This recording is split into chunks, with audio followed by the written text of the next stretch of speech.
Jam dinding menunjukkan pukul 3.30 pagi. Di luar, langit masih gelap gulita, menyisakan hawa dingin yang menusuk tulang.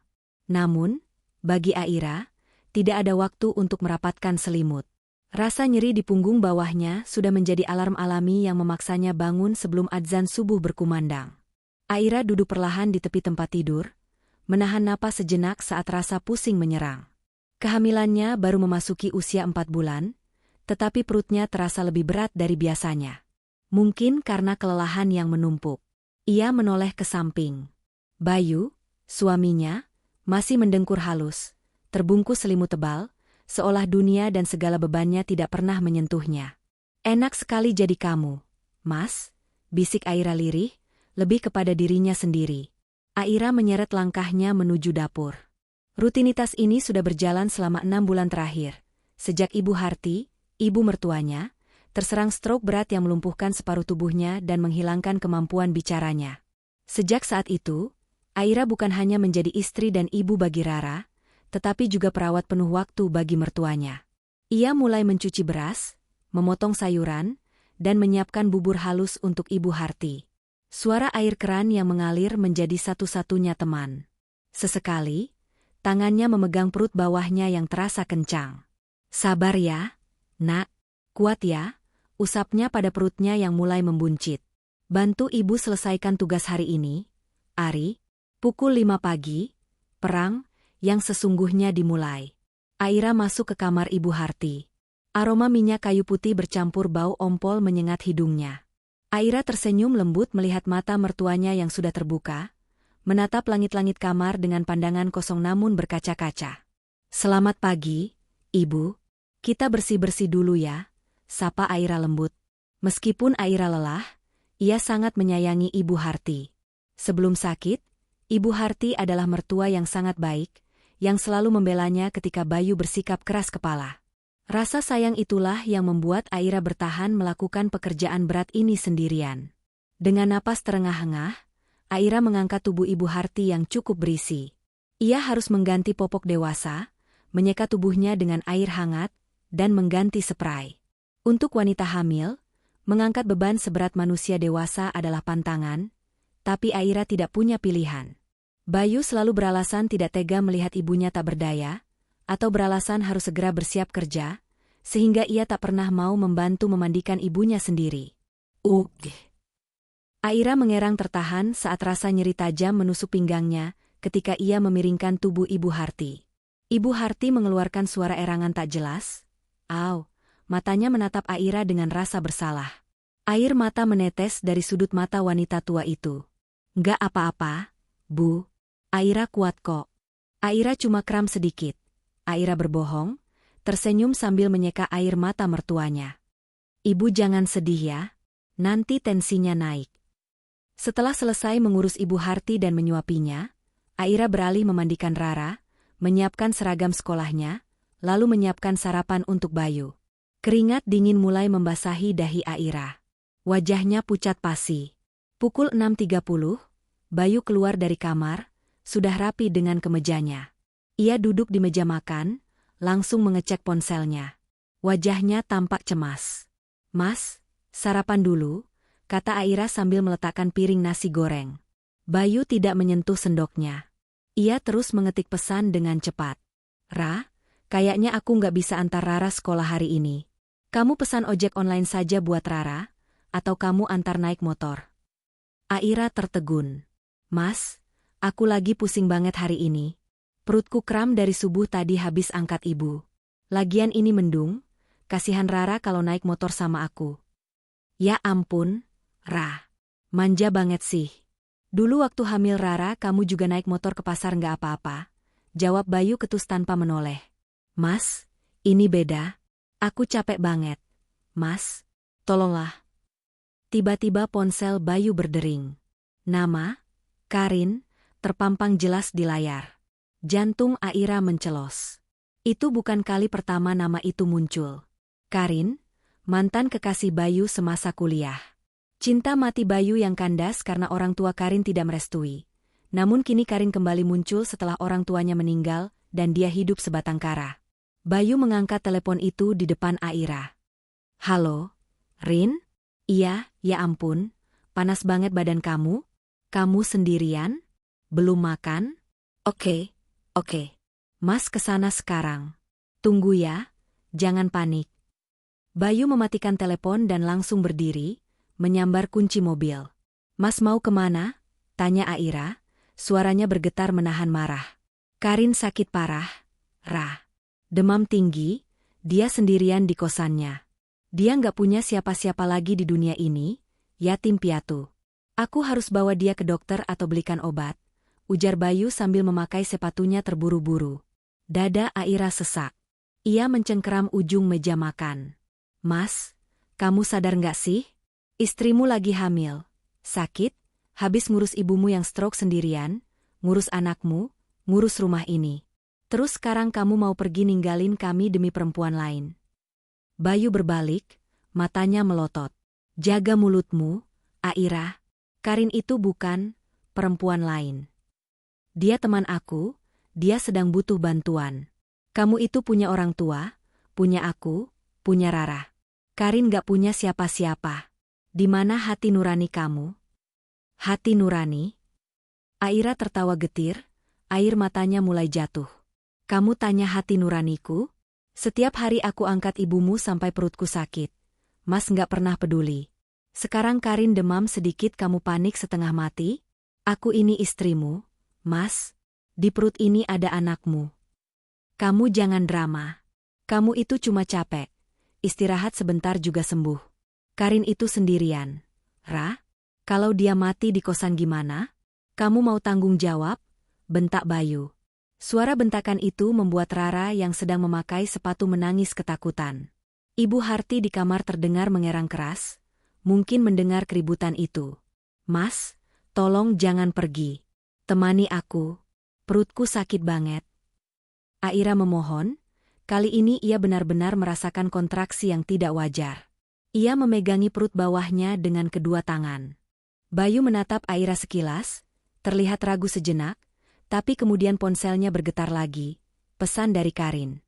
Rasa kasihan pada masa lalunya itu mengalahkan logikanya sebagai suami.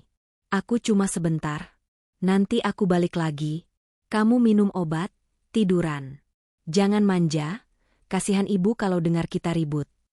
Tanpa mempedulikan Aira yang sudah terduduk lemas di kursi, Bayu bergegas keluar pintu. Suara mesin mobil menderu, menjauh, membawa pergi suaminya menuju wanita lain. Aira menatap pintu yang tertutup itu dengan pandangan kabur. Ya Allah, sakit. Ia mencoba berdiri untuk menenangkan Rara yang menangis, tapi tiba-tiba dunia terasa berputar. Rasa sakit yang tajam, seperti diiris sembilu, menghantam rahimnya. Aira menjerit tertahan. Ibu sakit. Rintihnya. Ia merasakan sesuatu yang hangat mengalir di antara kedua kakinya. Deras. Aira meraba bagian bawah rok dasternya. Ketika ia mengangkat tangannya, warna merah pekat melumuri jemarinya. Darah. Tidak. Aira panik. Napasnya memburu. Anakku, tolong. Ibu. Darah. Rara menjerit histeris melihat ibunya terduduk di lantai dapur dengan genangan darah yang mulai melebar. Aira mencoba meraih ponselnya di atas meja makan, tapi tubuhnya terlalu lemah. Pandangannya mulai menggelap. Ia mendengar suara erangan Ibu Harti dari kamar yang semakin keras dan putus asa, seolah tahu menantunya sedang bertaruh nyawa. Dengan sisa tenaga terakhir, Aira memeluk perutnya. Mas Bayu, kamu di mana? Anak kita, Mas. Tapi Bayu tidak ada di sana. Bayu sedang membelah jalanan kota, membelikan bubur dan obat penurun panas untuk Karin, wanita yang kasihan dan sendirian. Sementara wanita yang telah mengabdikan hidup untuknya dan ibunya sedang meregang nyawa kehilangan buah hati mereka. Tubuh Aira ambruk ke lantai dingin. Gelap menyelimuti kesadarannya. Hal terakhir yang ia dengar adalah tangisan Rara yang memanggil-manggil namanya. Suara sirine ambulans yang meraung-raung seolah menjadi satu-satunya suara yang membelah kesunyian pagi itu. Namun bagi Aira, dunia sudah hening. Kesadarannya timbul tenggelam dalam lautan rasa sakit yang tak terperi. Beberapa menit sebelumnya, jeritan histeris Rara yang berlari keluar rumah dengan tangan berlumuran darah ibunya telah mengundang perhatian tetangga. Bu Tejo, Tetangga sebelah rumah yang kebetulan sedang menyapu halaman, menjatuhkan sapunya dan berlari panik melihat Rara menangis gemetar. Astagfirullah. Kenapa? Enduk? Kenapa? Ibu? Ibu berdarah? Ibu jatuh. Rara tersedu-sedu, menunjuk ke arah pintu rumah yang terbuka lebar. Bu Tejo berlari masuk dan seketika menutup mulutnya, menahan jeritan ngeri. Aira tergeletak di lantai dapur yang dingin, wajahnya seputih kertas, dikelilingi genangan merah pekat yang terus melebar. Dari arah kamar tidur, terdengar suara gelodak-gelodak dan erangan Ibu Harti yang berusaha menjatuhkan barang-barang di meja samping tempat tidurnya, mencoba memberi sinyal bantuan karena ia tak bisa berteriak. Pak Tejo, Pak Aa, tolong, siapkan mobil cepat. Aira pendarahan. Bu Tejo berteriak memanggil suaminya. Dalam hitungan menit, tubuh Aira yang lemas digotong masuk ke mobil tetangga. Bu Tejo memangku kepala Aira, terus-menerus menepuk pipinya agar wanita malang itu tetap sadar. Mbak Aira, bangun Mbak. Istighfar. Ingat Rara, Mbak. Bisik Bu Tejo dengan air mata bercucuran. Ia meraba perut Aira yang masih membuncit, berdoa dalam hati agar nyawa kecil di dalamnya masih bisa diselamatkan. Aira membuka matanya sedikit, pandangannya kabur. Mas, Bayu. Bisiknya lemah, nyaris tak terdengar. Bu Tejo menggigit bibirnya geram. Ia tahu Bayu baru saja pergi. Ia melihat mobil Bayu melesat keluar kompleks perumahan pagi-pagi buta tadi. Sudah, Mbak. Jangan pikirkan Mas Bayu dulu. Kita ke rumah sakit sekarang. Pak, cepat sedikit Pak. Seru Bu Tejo pada suaminya yang menyetir dengan panik. Sementara itu, Rara dititipkan di rumah salah satu tetangga lain untuk ditenangkan, dan tetangga lainnya masuk rumah untuk mengecek kondisi Ibu Harti yang histeris di atas kasurnya yang basah oleh ompol dan air mata. Pagi itu, rumah tangga Aira hancur berantakan, dan sang kepala keluarga tidak ada di sana. Di belahan kota lain, suasana sangat berbeda. Di sebuah kamar kos yang cukup rapi namun bernuansa sendu, Bayu sedang duduk di tepi ranjang. Di hadapannya, Karin berbaring dengan selimut tebal menutupi tubuhnya sampai dagu. Wajah Karin memang terlihat pucat, dan ada kompres menempel di dahinya. Makan dulu ya, sedikit saja. Buburnya masih hangat. Bujuk Bayu dengan nada lembut, nada yang sudah lama tidak ia gunakan untuk bicara pada istrinya sendiri. Karin membuka matanya perlahan, menatap Bayu dengan pandangan sayu yang dibuat-buat. Pahit banget lidahku, Bey. Aku nggak nafsu. Harus dipaksa, Rin. Nanti kamu nggak bisa minum obat. Ingat, kamu sendirian di sini. Kalau kamu kenapa-napa, siapa yang mau jagain? Karin tersenyum tipis, lalu perlahan bangun bersandar di kepala ranjang. Untung ada kamu, Bey. Aku nggak tahu harus minta tolong siapa lagi. Teman-temanku sibuk kerja, saudara nggak punya. Rasanya pengen nyusul ayah ibu aja kalau sakit sendirian begini. Hati Bayu mencelos mendengar kalimat itu. Rasa iba yang meluap-luap menutupi akal sehatnya. Ia merasa menjadi pahlawan. Ia merasa dibutuhkan. Perasaan, penting, inilah yang tidak ia dapatkan di rumah, di mana ia merasa hanya menjadi mesin pencari nafkah dan sering diomeli Aira soal pekerjaan rumah tangga. Di sini, bersama Karin, ia merasa menjadi pria sejati yang melindungi wanita lemah. Jangan ngomong gitu. Ada aku kok.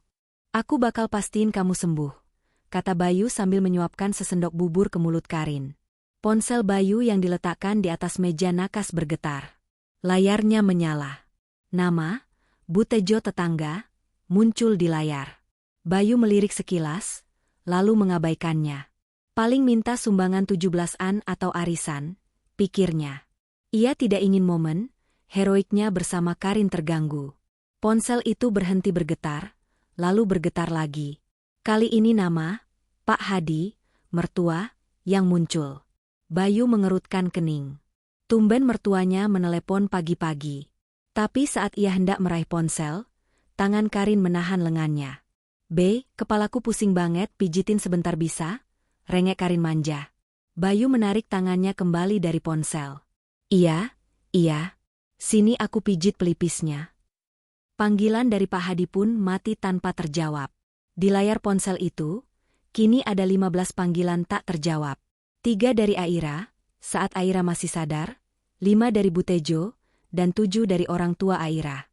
Namun Bayu, dalam kebodohannya, memilih memijat pelipis mantan kekasihnya yang hanya demam biasa, sementara istrinya sedang bertaruh nyawa di meja operasi. Rumah Sakit Umum Daerah. Ruang IGD. Kekacauan terjadi di bangsal kebidanan. Aira langsung dilarikan ke ruang tindakan. Dokter spesialis kandungan, Dr. Sinta, memeriksa kondisi Aira dengan wajah tegang. Denyut nadi lemah, tekanan darah anjlok. Pendarahan hebat, lapor perawat. Dr. Sinta menempelkan alat USG ke perut Aira yang berlumuran gel. Matanya menyipit menatap layar monitor monokrom itu. Ia mencari kedipan kecil yang menandakan kehidupan. Ia menggeser probe ke kiri, ke kanan, mencari suara detak jantung yang khas seperti derap kuda kecil. Hening. Hanya suara hissing statis dari mesin. Tidak ada duk-duk-duk yang diharapkan. Wajah Dr. Sinta mengeras. Ia menatap perawat dan menggeleng pelan. DJJ, detak jantung janin, negatif. Plasenta lepas sebagian besar, solusio plasenta. Kita harus segera lakukan kuretase dan transfusi darah untuk menyelamatkan ibunya. Rahimnya harus dibersihkan segera, atau ibunya akan menyusul anaknya lewat infeksi. Di luar ruang tindakan, Pak Hadi dan Bu Ratna, orang tua Aira, baru saja tiba dengan napas memburu. Mereka ditelepon oleh Bu Tejo. Wajah tua mereka pucat pasi. Mana anak saya, Bu Tejo? Mana Aira? Tanya Bu Ratna gemetar. Di dalam, Bu. Dokter sedang menangani. Pendarahannya banyak sekali. Bu Tejo tak kuasa menahan tangis. Suaminya mana? Bayu mana? Pak Hadi bertanya dengan suara menggelegar, matanya menyala penuh amarah. Bu Tejo menunduk takut. Itu dia, Pak. Bayu pergi tadi pagi. Katanya ada urusan mendesak. Di telepon nggak diangkat-angkat. Kurang ajar. Pak Hadi memukul tembok rumah sakit. Istri hamil, ibu sakit stroke, dia malah keluyuran. Pintu ruang tindakan terbuka. Dokter Sinta keluar dengan pakaian operasi yang masih melekat. Ia melepas maskernya, menatap keluarga yang menunggu. Keluarga Ibu Aira. Saya ayahnya, Dok. Bagaimana anak saya? Bagaimana cucu saya? Serbu Pak Hadi. Dokter Sinta menghela napas panjang, tatapannya penuh simpati namun tegas. Bapak, Ibu, kami sudah berusaha semaksimal mungkin. Tapi pendarahan yang dialami Ibu Aira sangat hebat, akibat kelelahan fisik yang ekstrim dan tekanan pada perut. Kemungkinan ada beban berat yang diangkat atau trauma fisik. Dokter itu diam sejenak, memberikan jeda sebelum kabar buruk itu dihujamkan. Kami berhasil menstabilkan kondisi Ibu Aira, meskipun beliau masih sangat lemah dan butuh transfusi darah. Tapi mohon maaf, janinnya tidak bisa kami selamatkan. Janin sudah meninggal di dalam kandungan sebelum sampai di sini, karena terputusnya suplai oksigen akibat plasenta yang lepas. Dunia seakan runtuh bagi Bu Ratna. Ia menjerit tertahan dan ambruk ke pelukan suaminya. Cucuku. Ya Allah, Aira. Pak Hadi menangis tanpa suara, air matanya mengalir deras membasahi pipinya yang keriput. Cucu yang mereka nantikan, cucu yang dijaga Aira dengan susah payah sambil merawat besannya, kini tiada. Ibu Aira sedang dalam pemulihan pasca kuretase. Nanti jika sudah sadar dan pindah ke ruang rawat, Bapak dan Ibu bisa menemuinya. Mohon dipersiapkan mentalnya, karena secara psikologis ini akan sangat berat bagi pasien, pesan dokter sebelum berlalu. 2 jam kemudian, Bayu baru saja keluar dari apotek, menebus resep vitamin tambahan untuk Karin. Ia merasa lega karena demam Karin sudah turun setelah minum obat penurun panas dan makan bubur. Ia masuk kembali ke mobilnya, menyalakan mesin, dan akhirnya mengecek ponselnya. Ia terbelalak. 50 panggilan tak terjawab. 20 pesan WhatsApp. Ia membuka pesan dari Pak Hadi yang paling atas. Isinya singkat, padat, dan menakutkan. Kamu di mana, Bayu? Cepat ke RSUD sekarang. Aira pendarahan. Cucuku meninggal. Waktu seakan berhenti bagi Bayu. Ponsel di tangannya terjatuh ke bawah jok mobil. Meninggal, gumamnya. Nggak mungkin, tadi pagi dia cuma sakit perut biasa. Dia cuma manja. Bayangan Aira yang memegangi perutnya di dapur, memohon padanya untuk tidak pergi, tiba-tiba berputar kembali di otaknya seperti kaset rusak. "Mas, perutku sakit banget tolong." Dan ia menjawabnya dengan bentakan. Rasa dingin menjalar dari ujung kaki hingga ke kepalanya. Tanpa pamit lagi pada Karin, Bayu menginjak gas mobilnya dalam-dalam. Ia menyetir seperti orang gila, membelah kemacetan kota. Jantungnya berdegup kencang, dipenuhi penyangkalan. Nggak mungkin. Aira kuat. Anakku pasti selamat. Ini pasti cuma salah paham. Sesampainya di rumah sakit, Bayu berlari menyusuri lorong IGD hingga ke ruang rawat inap sesuai informasi resepsionis. Napasnya tersengal-sengal. Kemejanya yang rapi kini kusut. Ia sampai di depan pintu kamar rawat inap nomor 305. Saat ia membuka pintu, pemandangan di depannya membuat lututnya lemas. Aira terbaring di ranjang rumah sakit dengan selang infus dan kantong darah menggantung di tiang. Wajahnya pucat, matanya bengkak. Ia tidak tidur, tapi tatapannya kosong menatap jendela luar. Di samping ranjang, Bu Ratna sedang mengusap kepala Aira sambil menangis pelan. Pak Hadi duduk di sofa, wajahnya merah pada menahan amarah. "Aira?" Panggil Bayu lirih. Suaranya bergetar. Suara itu membuat semua orang di ruangan menoleh, kecuali Aira. Aira tetap menatap jendela, seolah Bayu tidak ada. Seolah suara suaminya adalah angin lalu yang tak berarti. Pak Hadi langsung berdiri. Langkahnya lebar dan cepat menghampiri Bayu. Pla! Sebuah tamparan keras mendarat di pipi Bayu. Begitu keras hingga sudut bibir Bayu terasa perih. "Dari mana saja kamu?" "Hah?" bentak Pak Hadi. Suaranya menggema di ruangan itu. "Istrimu hampir mati. Anakmu mati. Dan kamu tidak bisa dihubungi?" Bayu memegangi pipinya yang panas. Ia tidak berani melawan. Ia menatap ke arah ranjang. "Ayah maaf, aku tadi." "Tadi apa?" "Mengurus perempuan itu? Mantan pacarmu itu?" Pak Hadi mencengkeram kerah ke meja Bayu. Rupanya Bu Tejo sudah menceritakan semuanya pada orang tua Aira. "Kamu korbankan darah dagingmu sendiri demi perempuan lain? Otakmu di mana, Bayu?" Bayu terbungkam. Ia ingin menyangkal, tapi fakta menghantamnya telak. Ia memang memilih Karin tadi pagi. Bayu melepaskan diri dari cengkeraman mertuanya dan berjalan tertatih menuju sisi ranjang Aira. Ia berlutut di samping tempat tidur, mencoba meraih tangan istrinya. "Ra, maafin Mas. Mas nggak tahu kalau bakal begini." Bayu menangis, air matanya tumpah membasahi spray rumah sakit. "Mas kira kamu cuma kram biasa." Perlahan, Aira menoleh. Bukan tatapan marah, bukan tatapan benci. Itu adalah tatapan kematian. Tatapan seorang wanita yang hatinya sudah mati rasa. Aira menarik tangannya perlahan dari genggaman Bayu, seolah tangan suaminya adalah benda najis yang menjijikan. "Keluar," bisik Aira. Suaranya serak, kering, tanpa emosi. "Ra, tolong dengerin penjelasan Mas." "Aku bilang keluar." Kali ini Aira menatap lurus ke manik mata Bayu. Di sana, Bayu melihat kehancuran yang tak akan pernah bisa diperbaiki. "Kamu bukan pembunuh anakku, Mas. Tapi kamu yang membiarkan dia mati. Kamu lebih memilih demamnya Karin daripada nyawa anak kita." "Bukan begitu, Ra. Aku kasihan sama dia sebatang kara." Bayu mencoba membela diri, namun terdengar sangat konyol di telinganya sendiri.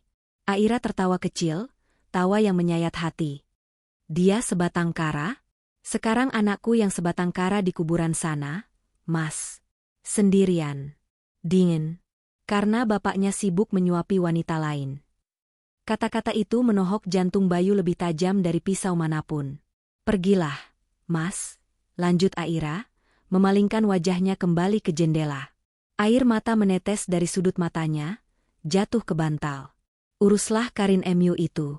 Karena mulai detik ini, kamu tidak punya istri dan anak lagi di sini." Bu Ratna mendorong tubuh Bayu menjauh. "Pergi kamu. Jangan tampakkan mukamu di sini sampai Aira tenang. Pergi." Bayu terdorong mundur hingga ke pintu. Ia menatap Aira sekali lagi, berharap istrinya menoleh.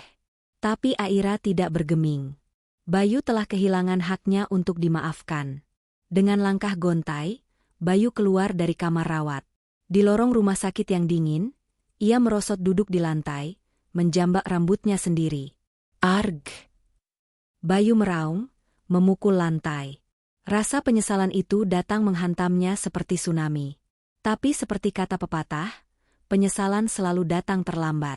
Di dalam sana, Aira sudah menutup pintu hatinya rapat-rapat. Serapat tanah yang sebentar lagi akan menimbun jasad janin mereka yang tak berdosa. Sementara itu, di saku celana Bayu, ponselnya kembali bergetar. Sebuah pesan dari Karin. Mas Bayu, makasih ya buburnya. Aku udah enakan. Kapan-kapan temenin aku lagi ya. Bayu menatap layar ponsel itu dengan tatapan nanar. Ia membanting ponsel itu ke lantai hingga retak, seolah ingin menghancurkan sumber malapetaka dalam hidupnya. Namun retakan di ponsel itu tak sebanding dengan retakan dalam rumah tangganya yang kini telah hancur berkeping-keping. 3 hari berlalu sejak peristiwa kelam itu. 3 hari yang terasa seperti 3 abad bagi Aira. Aira sudah diperbolehkan pulang dari rumah sakit. Fisiknya memang mulai membaik, meski rahimnya masih terasa nyeri dan tubuhnya masih lemah karena kehilangan banyak darah. Namun, luka yang menganga lebar bukanlah pada fisiknya, melainkan pada jiwanya. Di lobi rumah sakit, Bayu berdiri canggung di samping pilar. Wajahnya kusut, matanya dikelilingi lingkaran hitam. Ia seperti pesakitan yang menunggu vonis hakim. Di tangannya, ia memegang tas berisi pakaian kotor Aira. Saat Aira keluar didorong di kursi roda oleh perawat, didampingi Pak Hadi dan Bu Ratna, Bayu memberanikan diri mendekat. "Ra, mobil sudah Mas siapkan di depan. Ayo kita pulang," ucap Bayu pelan, mencoba meraih pegangan kursi roda. Tangan Pak Hadi dengan sigap menepis tangan Bayu. "Jangan sentuh. Aira pulang ke rumah kami." Bayu terkesiap. "Tapi, yah, Aira istri saya. Tempatnya di rumah saya." Aira mengangkat tangannya perlahan, memberi isyarat agar ayahnya tenang. Ia kemudian menatap Bayu. Tatapannya dingin, datar, tanpa setitik pun cahaya cinta yang dulu selalu berpijar di sana. "Aku akan ke rumahmu sebentar, Mas," kata Aira. Suaranya tenang namun mematikan. "Cuma untuk ambil baju Rara dan barang-barangku. Setelah itu, aku pulang ke rumah ayah." "Ra, jangan bercanda. Kita bisa bicarakan ini baik-baik di rumah. Ibu nanyain kamu terus." Bayu mencoba membujuk, menggunakan ibunya sebagai tameng seperti biasa. Mendengar kata, "Ibu," rahang Aira mengeras. "Justru karena ibu, aku mau mampir. Aku mau pamit." Tanpa menunggu jawaban Bayu, Aira memberi isyarat pada ayahnya. Pak Hadi mendorong kursi roda itu menuju mobil miliknya, meninggalkan Bayu yang terpaku sendirian.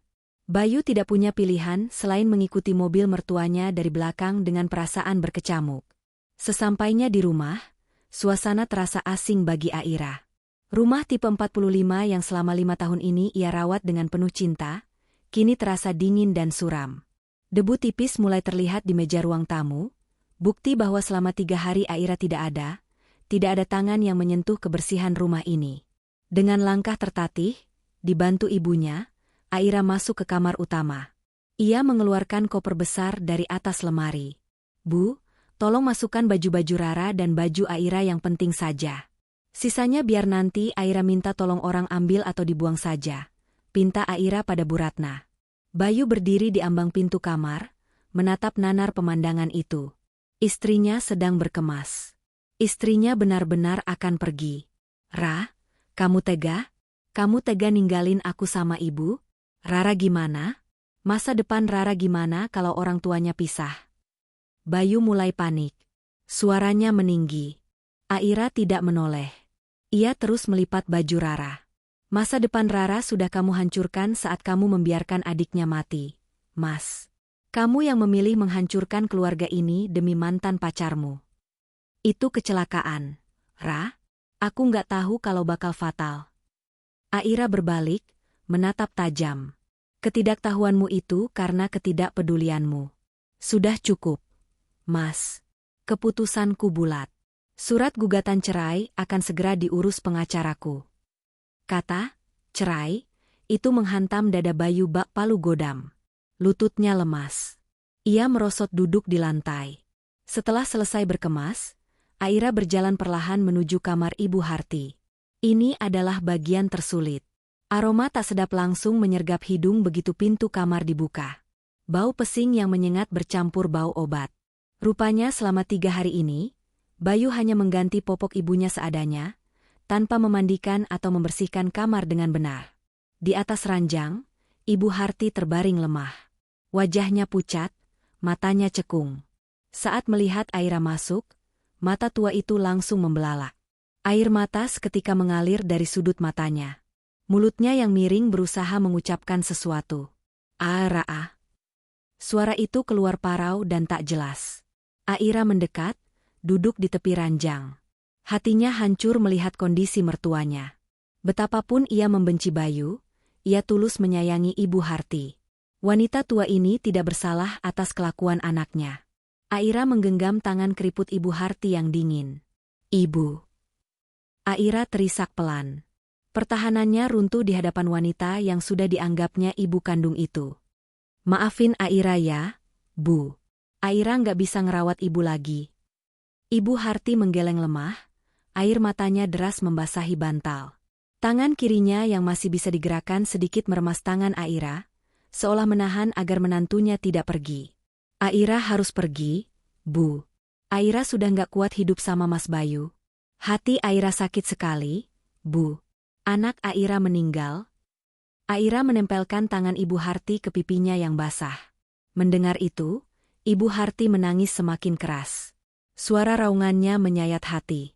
Ia tahu betul penderitaan menantunya.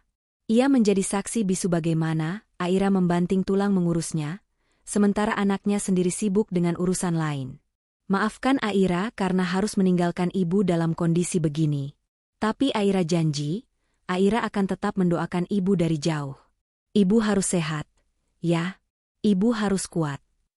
Aira mengecup kening mertuanya lama. Aroma minyak angin dan keringat yang dulu menjadi makanan sehari-harinya, kini menjadi aroma perpisahan.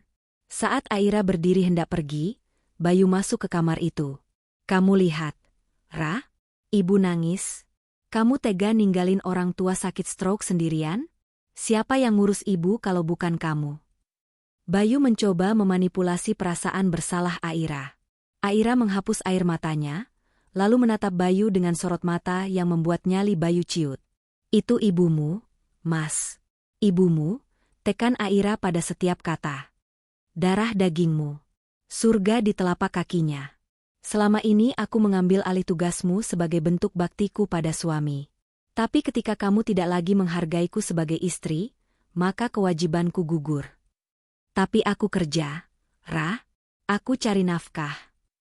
Bayar perawat," bentak Aira. "Gunakan uang gajimu untuk bayar perawat profesional, jangan gunakan istrimu sebagai sapi perah gratisan. Atau minta tolong saja pada Karin. Bukankah dia kasihan dan sendirian? Mungkin dia butuh kesibukan." Sarkasme itu menampar Bayu telak. "Ayo, Bu. Kita pulang," ajak Pak Hadi yang sudah menunggu di pintu depan sambil menggendong Rara. Rara memeluk kakeknya erat, enggan menatap ayahnya. Aira melangkah keluar rumah tanpa menoleh lagi. Suara mesin mobil terdengar menderu, lalu menjauh. Meninggalkan keheningan yang mencekam. Malam pertama tanpa Aira. Rumah itu sunyi senyap. Biasanya jam segini, ada suara Aira yang sedang membacakan dongeng untuk Rara, atau suara denting piring di dapur saat Aira menyiapkan makan malam. Atau setidaknya, suara Aira yang mengingatkan Bayu untuk mandi.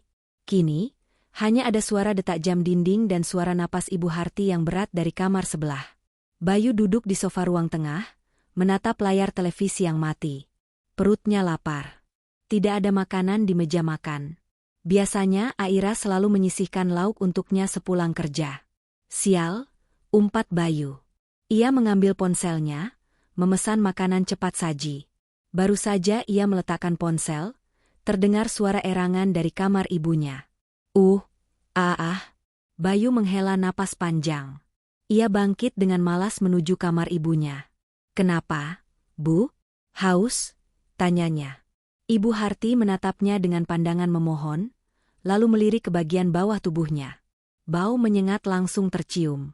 Bayu menutup hidungnya spontan. Ya ampun, ibu buang air besar. Ibu Harti memejamkan mata, malu dan tak berdaya. Bayu berdiri kaku. Selama ini, ia tidak pernah, benar-benar tidak pernah, membersihkan kotoran ibunya. Aira yang selalu melakukan bagian kotor itu. Bayu hanya tahu ibunya sudah wangi dan rapi saat ia pulang kerja. Duh, gimana ini? Bayu bingung. Ia mencari tisu basah dan popok ganti. Dengan gerakan canggung dan rasa jijik yang berusaha ditahan, ia membuka selimut ibunya. Pemandangan di sana membuat perutnya mual. Kotoran berantakan kemana-mana karena Ibu Harti gelisah. Spray ikut kotor. Aduh, Bu kok sampai belepotan gini sih? Keluh Bayu tanpa sadar. Mata Ibu Harti kembali berkaca-kaca mendengar keluhan anaknya. Dulu, Aira tidak pernah mengeluh meski kotorannya lebih banyak dari ini. Aira akan membersihkannya sambil mengajak ngobrol. Wah, ibu sehat nih, pencernaannya lancar, kata Aira dulu untuk menghibur mertuanya agar tidak malu. Tapi anaknya sendiri malah jijik. Bayu berjuang selama 1 jam. Ia muntah 2 kali di kamar mandi karena tidak tahan baunya. Ia kesulitan mengangkat pinggul ibunya yang berat untuk mengganti spray. Punggungnya terasa mau patah. Keringat bercucuran membasahi tubuhnya. Saat akhirnya selesai, Bayu terkapar di lantai kamar ibunya, napasnya memburu. Gila. Desisnya. Berat banget. Tiba-tiba, sebuah pemikiran menghantam kepalanya. Jika mengangkat ibunya sekali saja sudah membuat punggungnya sesakit ini, bagaimana dengan Aira? Aira melakukannya setiap hari. Pagi, siang, sore, malam. Sendirian. Dan Aira melakukannya saat sedang hamil muda. Bayangan Aira yang mengeluh sakit pinggang pagi itu kembali muncul. Mas, aku lagi pusing banget hari ini. Perutku kram dari subuh tadi habis angkat ibu. Dan jawaban Bayu saat itu, manja banget sih. Ya Tuhan. Bayu menutup wajahnya dengan kedua tangan. Rasa bersalah itu datang lagi, kali ini lebih pekat. Ia baru saja merasakan 1/10 dari beban fisik yang ditanggung istrinya, dan ia sudah mengeluh. Sementara Aira menanggung beban itu berbulan-bulan tanpa bantuan, hingga akhirnya rahimnya menyerah. Ponsel Bayu bergetar di saku celananya. Ia merogohnya dengan tangan gemetar. Pesan dari Karin. B, kamu kok nggak ada kabar seharian? Aku bosan nih di kosan. Kamu nggak kesini? Aku mau minta tolong beliin martabak dong, lagi pengen. Membaca pesan itu, untuk pertama kalinya, tidak ada rasa iba atau sayang di hati Bayu. Yang muncul adalah rasa muak.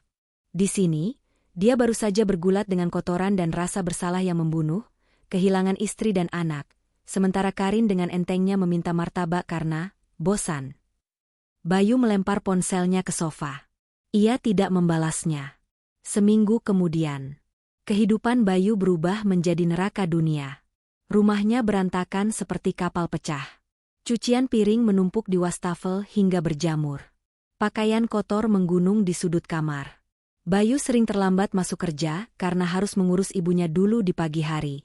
Ia mencoba menyewa perawat home care, tapi 2 orang perawat berhenti dalam waktu 3 hari, karena tidak tahan dengan sifat Bayu yang temperamental dan suka menyalahkan mereka jika ibunya rewel. Tabungannya mulai menipis untuk membeli makanan delivery dan popok dewasa yang ternyata harganya mahal. Siang itu, saat Bayu sedang di kantor, resepsionis memanggilnya. Pak Bayu, ada paket dokumen untuk Bapak. Bayu mengambil amplop coklat besar itu dengan dahi berkerut. Kop surat di amplop itu membuatnya lemas seketika. Pengadilan Agama. Dengan tangan gemetar, ia membuka amplop itu. Surat panggilan sidang pertama gugatan perceraian. Penggugat, Aira binti Hadi. Tergugat, Bayu bin Somad. Di dalamnya tertulis detail alasannya. Penelantaran rumah tangga, ketidakharmonisan, dan kelalaian yang menyebabkan hilangnya nyawa janin. Bayu meremas surat itu. Matanya panas. Rekan-rekan kerjanya menatapnya dengan pandangan aneh, tapi Bayu tidak peduli. Ia bergegas keluar kantor, mencoba menelepon Aira. Nomor tidak aktif. Ia menelepon Pak Hadi. Ditolak. Bayu menelepon telepon rumah orang tua Aira. Diangkat. Halo? Suara Rara terdengar ceria di ujung sana. Rara? Ini ayah, nak. Rara? Ayah? Suara Rara berubah ragu. Sebentar ya, dipanggil bunda. Terdengar suara langkah kaki kecil, lalu suara gagang telepon berpindah tangan. Bukan suara Aira, tapi suara Pak Hadi. Sudah terima suratnya? Tanya Pak Hadi dingin. Yah, tolong yah. Saya nggak mau cerai. Saya sayang Aira. Saya berjanji akan berubah. Saya kacau balau di sini, yah. Ibu nggak ada yang urus. Bayu merengek, keputusasaannya memuncak. Kau masih memikirkan siapa yang mengurus ibumu? Pak Hadi tertawa sinis. Kau tidak bilang kau merindukan istrimu, kau bilang kau kacau karena tidak ada yang mengurus ibumu. Kau mencari pembantu, Bayu. Bukan istri. Aira bukan pembantu. Bukan begitu, yah. Datanglah ke pengadilan sesuai jadwal. Jangan coba-coba datang ke rumah ini lagi.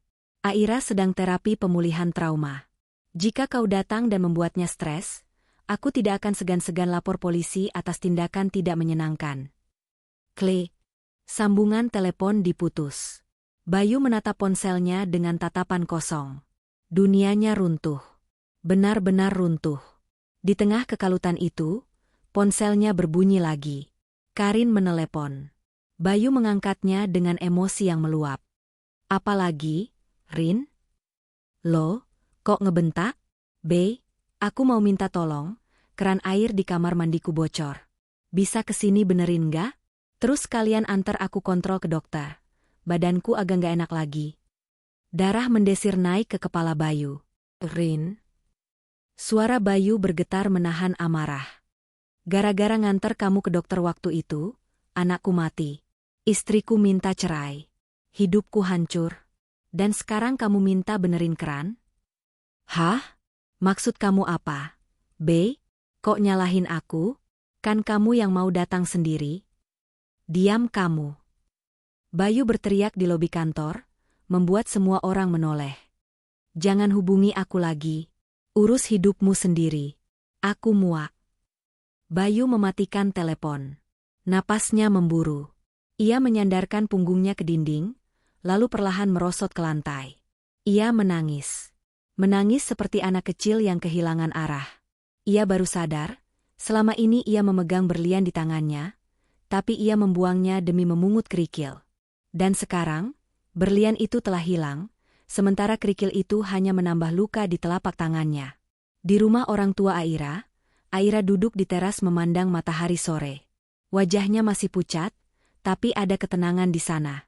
Beban berat di pundaknya telah terangkat. Tidak ada lagi bau ompol, tidak ada lagi bentakan suami, tidak ada lagi rasa sakit dikhianati setiap hari. Ia mengelus perutnya yang kini rata. Maafin bunda ya, nak. Bunda harus menyelamatkan diri bunda dan kakak Rara dulu. Kamu tenang di surga ya. Aira bangkit berdiri.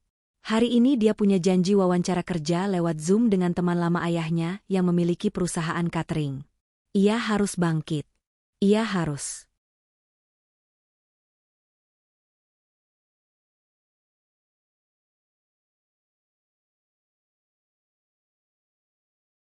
Mandiri. Ia akan membuktikan bahwa tanpa Bayu, ia bisa hidup lebih baik. Jauh lebih baik. 3 bulan telah berlalu.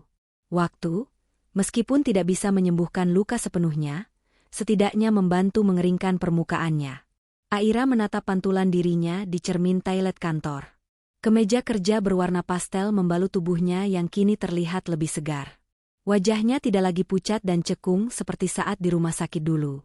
Meskipun matanya masih menyimpan sorot kesedihan jika diperhatikan lekat-lekat, namun ada kilat tekad yang kuat di sana. Kamu bisa, Aira. Demi Rara, bisiknya pada diri sendiri. Aira diterima bekerja di Sephora Catering Organizer, sebuah perusahaan catering dan perencana acara yang cukup bergengsi di kotanya. Berkat rekomendasi teman ayahnya dan pengalaman Aira yang dulu pernah aktif di organisasi kampus, ia ditempatkan di divisi operasional. Mbak Aira, dipanggil Pak Arya di ruangannya, seorang staf magang menyembulkan kepala dari balik pintu.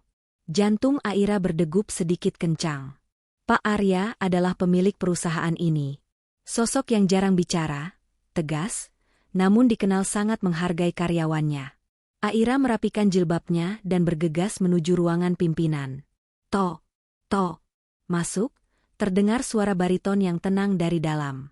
Aira membuka pintu. Di balik meja mahoni besar, duduk seorang pria berusia pertengahan 30-an. Wajahnya bersih, dengan kacamata berbingkai tipis yang membuatnya terlihat cerdas. Arya Wijaya, duda tanpa anak yang membangun bisnis ini dari nol. "Bapak memanggil saya?" tanya Aira sopan. Arya melepaskan kacamata, menatap Aira sejenak, lalu tersenyum tipis. Sangat tipis, tapi tulus. "Silakan duduk, Bu Aira." "Panggil Aira saja, Pak." "Baik, Aira. Saya baru saja melihat laporan evaluasi 3 bulan kerjamu. Kinerja kamu sangat memuaskan. Klien yang acara pernikahannya kamu handle minggu lalu memberikan testimoni sangat positif. Mereka bilang kamu sangat detail dan sabar." Aira tersenyum lega. "Alhamdulillah. Terima kasih, Pak. Saya hanya berusaha melakukan yang terbaik." Arya mencondongkan tubuhnya sedikit. "Saya dengar dari HRD, kamu single parent." Aira tertegun sejenak. Status jandanya baru saja resmi secara agama, dan surat negara sedang dalam proses akhir. "Iya, Pak. Saya sedang dalam proses perceraian." Arya mengangguk, tidak ada nada menghakimi dalam tatapannya. Justru ada sorot empati. "Saya tahu beratnya bekerja sambil membesarkan anak sendirian. Saya apresiasi ketangguhan kamu. Mulai bulan depan, saya ingin menaikkan posisimu menjadi koordinator lapangan. Gajinya tentu akan disesuaikan. Apakah kamu bersedia?" Mata Aira berbinar. Kenaikan gaji berarti ia bisa mulai menabung untuk biaya sekolah Rara, dan mungkin menyewa rumah sendiri, agar tidak terus merepotkan orang tuanya. "Saya bersedia, Pak. Terima kasih banyak atas kepercayaannya." Arya berdiri, lalu melakukan hal yang membuat Aira terkejut. Ia berjalan ke arah dispenser, mengambilkan segelas air mineral, dan meletakkannya di depan Aira. "Minum dulu, kamu kelihatan gugup. Santai saja di sini. Di perusahaan ini, kita keluarga. Kalau ada kendala soal waktu dengan anak, bicarakan saja. Kita carikan solusi." Aira menatap gelas air itu dengan haru. Hal sederhana. Sangat sederhana. Tapi Bayu, suaminya selama 5 tahun, jarang sekali mengambilkan minum untuknya. Selalu Aira yang melayani. Di sini, bos besarnya melayaninya hanya karena melihatnya gugup. "Terima kasih, Pak Arya. Saya merasa sangat dihargai," ucap Aira lirih.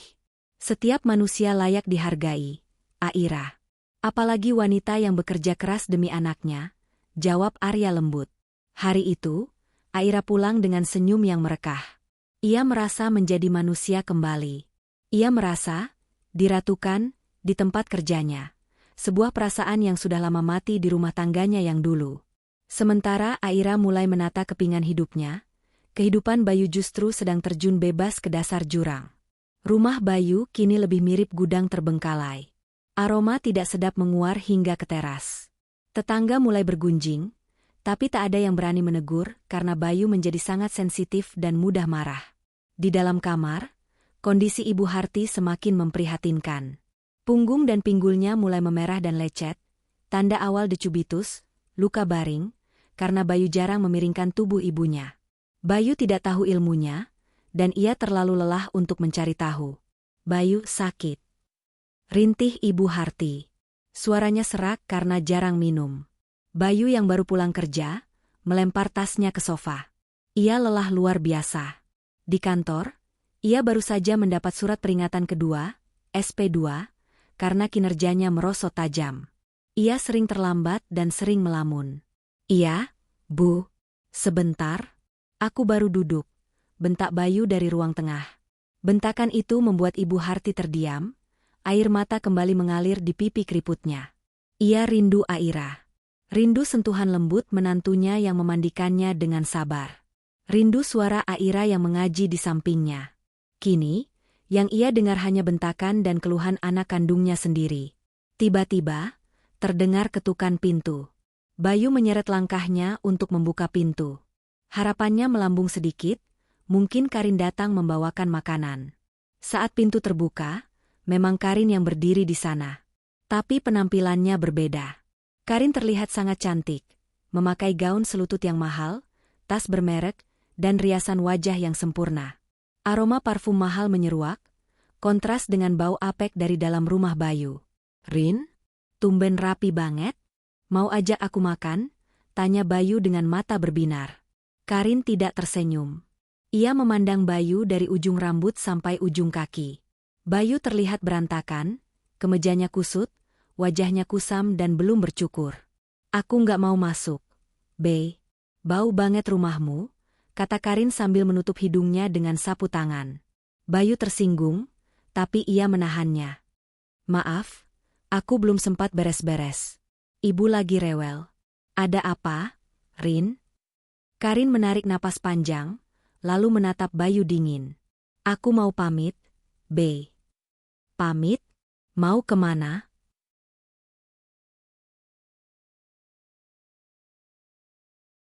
"Aku mau pindah ke Jakarta minggu depan. Dan, aku rasa kita nggak bisa lanjutin hubungan ini lagi." Bayu terbelalak. "Maksud kamu apa? Aku udah mau cerai sama Aira demi kamu. Aku udah korbanin semuanya." "Siapa yang suruh kamu korbanin semuanya?" potong Karin ketus. "Aku cuma minta tolong waktu itu karena aku sakit. Aku nggak pernah minta kamu ceraikan istrimu. Itu inisiatif kamu sendiri. Tapi kamu bilang kamu butuh aku." "Iya, waktu itu aku butuh. Tapi sekarang aku sadar, aku nggak bisa hidup sama laki-laki yang, maaf ya, ribet kayak kamu. Kamu duda, punya ibu stroke yang butuh perawatan 24 jam, gajimu pas-pasan, rumahmu berantakan. Aku masih muda, Aku mau masa depan yang cerah." Bayu merasa ditampar ribuan kali. "Jadi, karena aku susah, kamu tinggalin aku?" "Realistis aja, Oh ya, kenalin, ini alasan aku pindah." Sebuah mobil sedan mewah berwarna hitam perlahan berhenti di depan pagar rumah Bayu. Kaca jendela turun, memperlihatkan seorang pria parubaya yang perlahan tersenyum pada Karin. Pria itu terlihat kaya raya. Dia duda juga, tapi dia mapan. "Dia bisa jamin hidup aku tanpa aku harus jadi perawat lansia," ujar Karin tajam. "Maaf ya, Anggap aja kita impas. Makasih buburnya waktu itu." Karin berbalik, melangkah anggun menuju mobil mewah itu, meninggalkan Bayu yang terpaku di ambang pintu seperti patung. Mobil itu melaju pergi, membawa serta harapan terakhir Bayu. Bayu tertawa. Tawa yang sumbang dan mengerikan. "Hahaha bodoh. Aku bodoh." Ia membanting pintu rumahnya sekuat tenaga, hingga kaca jendelanya bergetar. Ia berjalan ke dapur, melempar piring-piring kotor ke lantai hingga pecah berantakan. "Aira pergi. Anakku mati. Karin pergi. Hahaha." Bayu mengamuk menghancurkan barang-barang di rumahnya sendiri. Di kamar, Ibu Harti mendengar suara pecahan itu dengan gemetar ketakutan. Ia ingin berteriak memanggil Aira, tapi suaranya tak keluar. Malam itu, Bayu duduk di tengah puing-puing barang pecah belah di ruang tamu. Ia menangis meraung-raung, memeluk lututnya. Rasa penyesalan kini bukan lagi ombak, melainkan tsunami yang menenggelamkannya hidup-hidup. Ia telah menukar berlian demi sampah, dan kini sampah itu pun membuangnya. 2 minggu kemudian. Pengadilan agama. Hari ini adalah sidang putusan. Aira datang ditemani ayahnya. Ia mengenakan gamis berwarna biru laut yang elegan. Wajahnya berseri, kulitnya terawat. Tidak ada lagi jejak air mata di wajahnya. Aura, mahal, mulai terpancar darinya, aura seorang wanita yang telah menemukan kembali harga dirinya. Bayu datang sendirian. Tubuhnya kurus kering. Bajunya kemeja batik lama yang sudah agak pudar warnanya. Matanya cekung kurang tidur. Ia terlihat 10 tahun lebih tua dari usianya. Saat mereka duduk di ruang tunggu, Bayu memberanikan diri mendekati Aira. Pak Hadi hendak menghalangi, tapi Aira memberi isyarat tidak apa-apa. Suara Bayu parau. Aira menoleh. Tatapannya tenang, tidak ada benci, tidak ada cinta. Hanya kosong. Seperti melihat orang asing. Apa kabar, Mas? Tanya Aira sopan. Mas hancur. Ra, Mas hancur. Bayu mulai terisak pelan, tidak peduli dilihat orang. Karin ninggalin Mas. Ibu sakit parah, punggungnya luka semua. Mas nggak becus. Ra, Mas kangen kamu. Mas kangen masakan kamu. Mas kangen Rara. Aira mendengarkan dengan datar. Itu konsekuensi, Mas. Setiap pilihan ada harganya. Ra, tolong batalkan ini. Mas janji akan berubah. Mas akan sujud di kaki kamu dan ayah setiap hari. Tolong kembali ke rumah. Ra, kasihan ibu. Lagi-lagi tentang ibu. Aira tersenyum miris. Mas, kamu tahu? Selama 3 bulan ini, aku belajar satu hal. Bahwa aku bisa bahagia tanpa kamu. Tapi kamu tidak bisa hidup tanpa aku. Bukan karena kamu cinta aku, tapi karena kamu butuh pelayan gratis untuk hidupmu. Bayu terbungkam. Kata-kata itu begitu tepat sasaran. Aku sudah memaafkanmu, Mas. Demi ketenangan jiwaku sendiri. Tapi untuk kembali, tidak akan pernah. Luka kehilangan anak kita tidak akan pernah sembuh jika aku terus melihat wajahmu. Ra, sidang akan dimulai. Tolong jaga martabatmu. Jangan mempersulit prosesnya. Palu hakim diketuk 3 kali. To. Resmi. Ikatan pernikahan itu putus sudah. Aira keluar dari ruang sidang dengan langkah ringan. Di luar gerbang pengadilan, sebuah mobil operasional kantor, Safora Catering, sudah menunggu. Kaca jendela terbuka, Pak Arya ada di sana, tersenyum sopan. Ia kebetulan lewat setelah meeting dan menawarkan tumpangan karena searah dengan rumah orang tua Aira. Sudah selesai, Aira? Tanya Arya. Sudah, Pak. Alhamdulillah, jawab Aira sambil tersenyum lepas. Senyum yang membuat Bayu, yang melihat dari kejauhan, merasa dadanya diremas kuat. Aira masuk ke mobil itu. Mobil melaju, meninggalkan Bayu yang berdiri sendirian di trotoar panas berdebu. Bayu merogoh sakunya, dompetnya tipis. Di rumah, ibunya menunggu dengan popok yang mungkin sudah penuh. Di kantor, ancaman pemecatan menanti. Dan di hatinya, lubang menganga yang tak akan pernah tertutup. Ia menatap langit yang cerah menyengat. Tuhan, hukumannya berat sekali. Bisiknya. Tapi angin hanya berlalu, membawa pergi sisa-sisa harapan Bayu yang hancur lebur. 6 bulan pasca perceraian. Gedung pertemuan mewah di pusat kota itu tampak berkilauan. Lampu kristal menggantung megah, membiaskan cahaya ke setiap sudut ruangan yang didekorasi dengan ribuan bunga segar. Malam ini adalah acara pernikahan putri seorang pejabat daerah, dan Safora Catering Organizer memegang kendali penuh atas kesuksesan acara ini. Aira berdiri di sudut ballroom, memegang walkie-talkie. Ia mengenakan seragam eksekutif perusahaan, blazer abu-abu gelap dengan jilbab satin berwarna dusty pink yang membuatnya terlihat anggun dan profesional. Aura keibuannya yang hangat kini berpadu dengan ketegasan seorang pemimpin.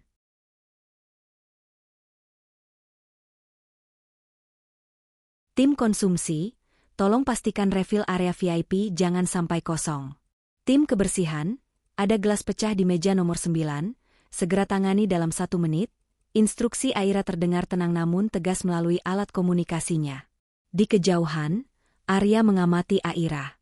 Pria itu tersenyum tipis. Ia tidak salah memilih orang. Dalam waktu singkat, Aira telah menjadi tulang punggung operasional perusahaannya. Aira bukan hanya bekerja, ia bekerja dengan hati. Ia memastikan setiap klien merasa istimewa, sesuatu yang jarang dimiliki karyawan lain. Saat acara selesai dan para tamu mulai pulang, Arya menghampiri Aira yang sedang mengecek inventaris piring. Lelah, Aira? Tanya Arya lembut. Aira menoleh, menyeka sedikit keringat di dahinya dengan punggung tangan, lalu tersenyum. Senyum yang kini sering terlihat. Sedikit, Pak. Tapi lega acaranya lancar. Klien tadi puas sekali. Arya mengangguk. Kamu luar biasa malam ini. Saya perhatikan caramu menangani komplain soal aset tadi. Sangat elegan. Klien yang tadinya marah malah jadi minta maaf.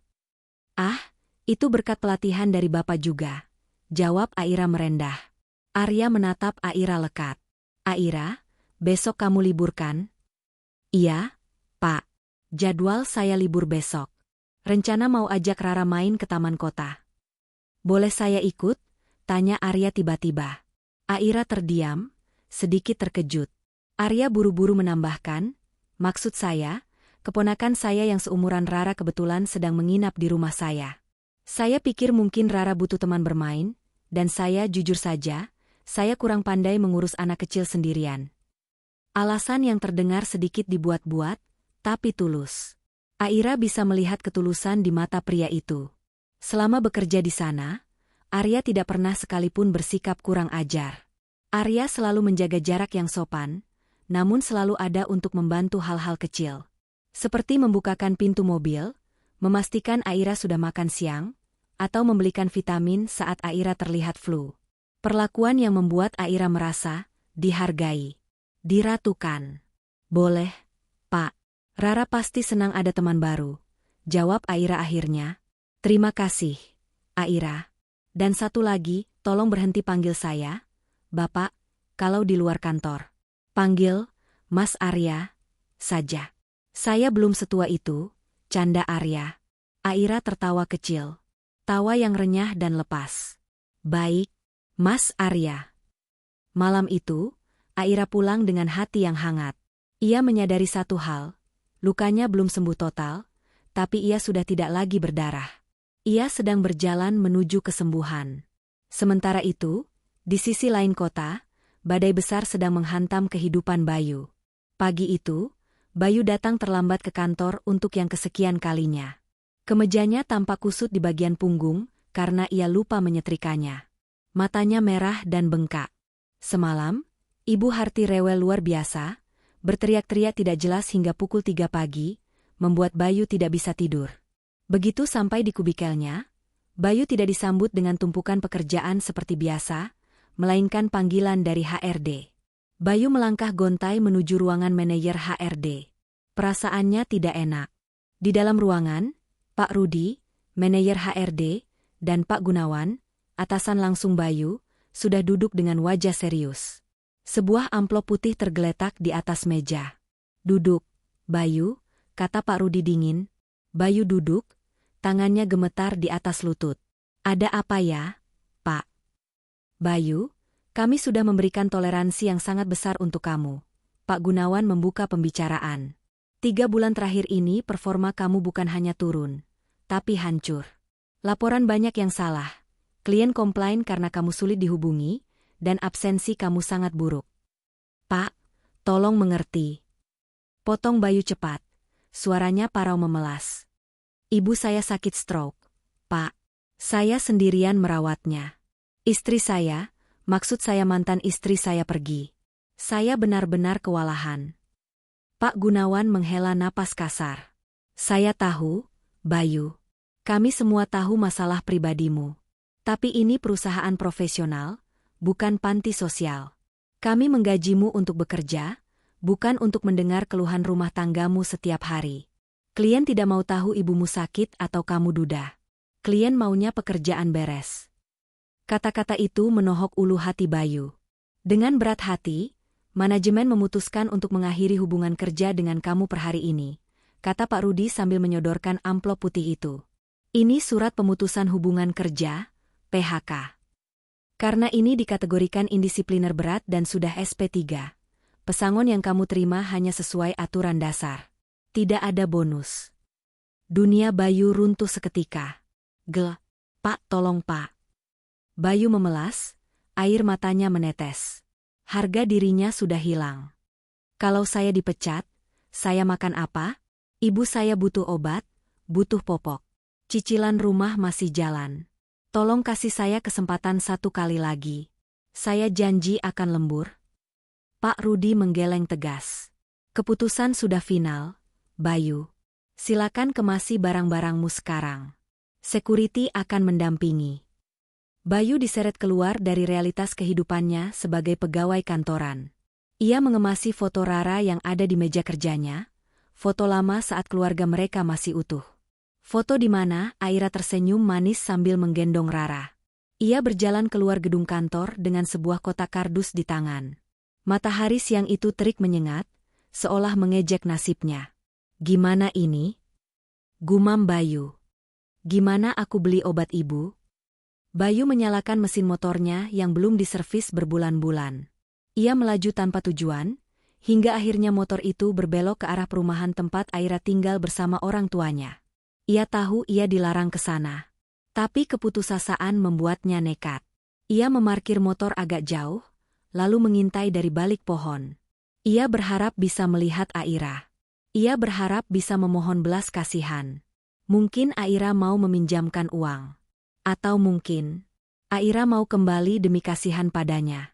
Tak lama kemudian, sebuah mobil SUV hitam mewah berhenti di depan gerbang rumah Pak Hadi. Bayu menyipitkan mata. Ia melihat pintu mobil terbuka. Seorang pria tampan, berkulit bersih, dan terlihat mapan keluar dari kursi pengemudi. Itu Arya. Arya membukakan pintu penumpang belakang.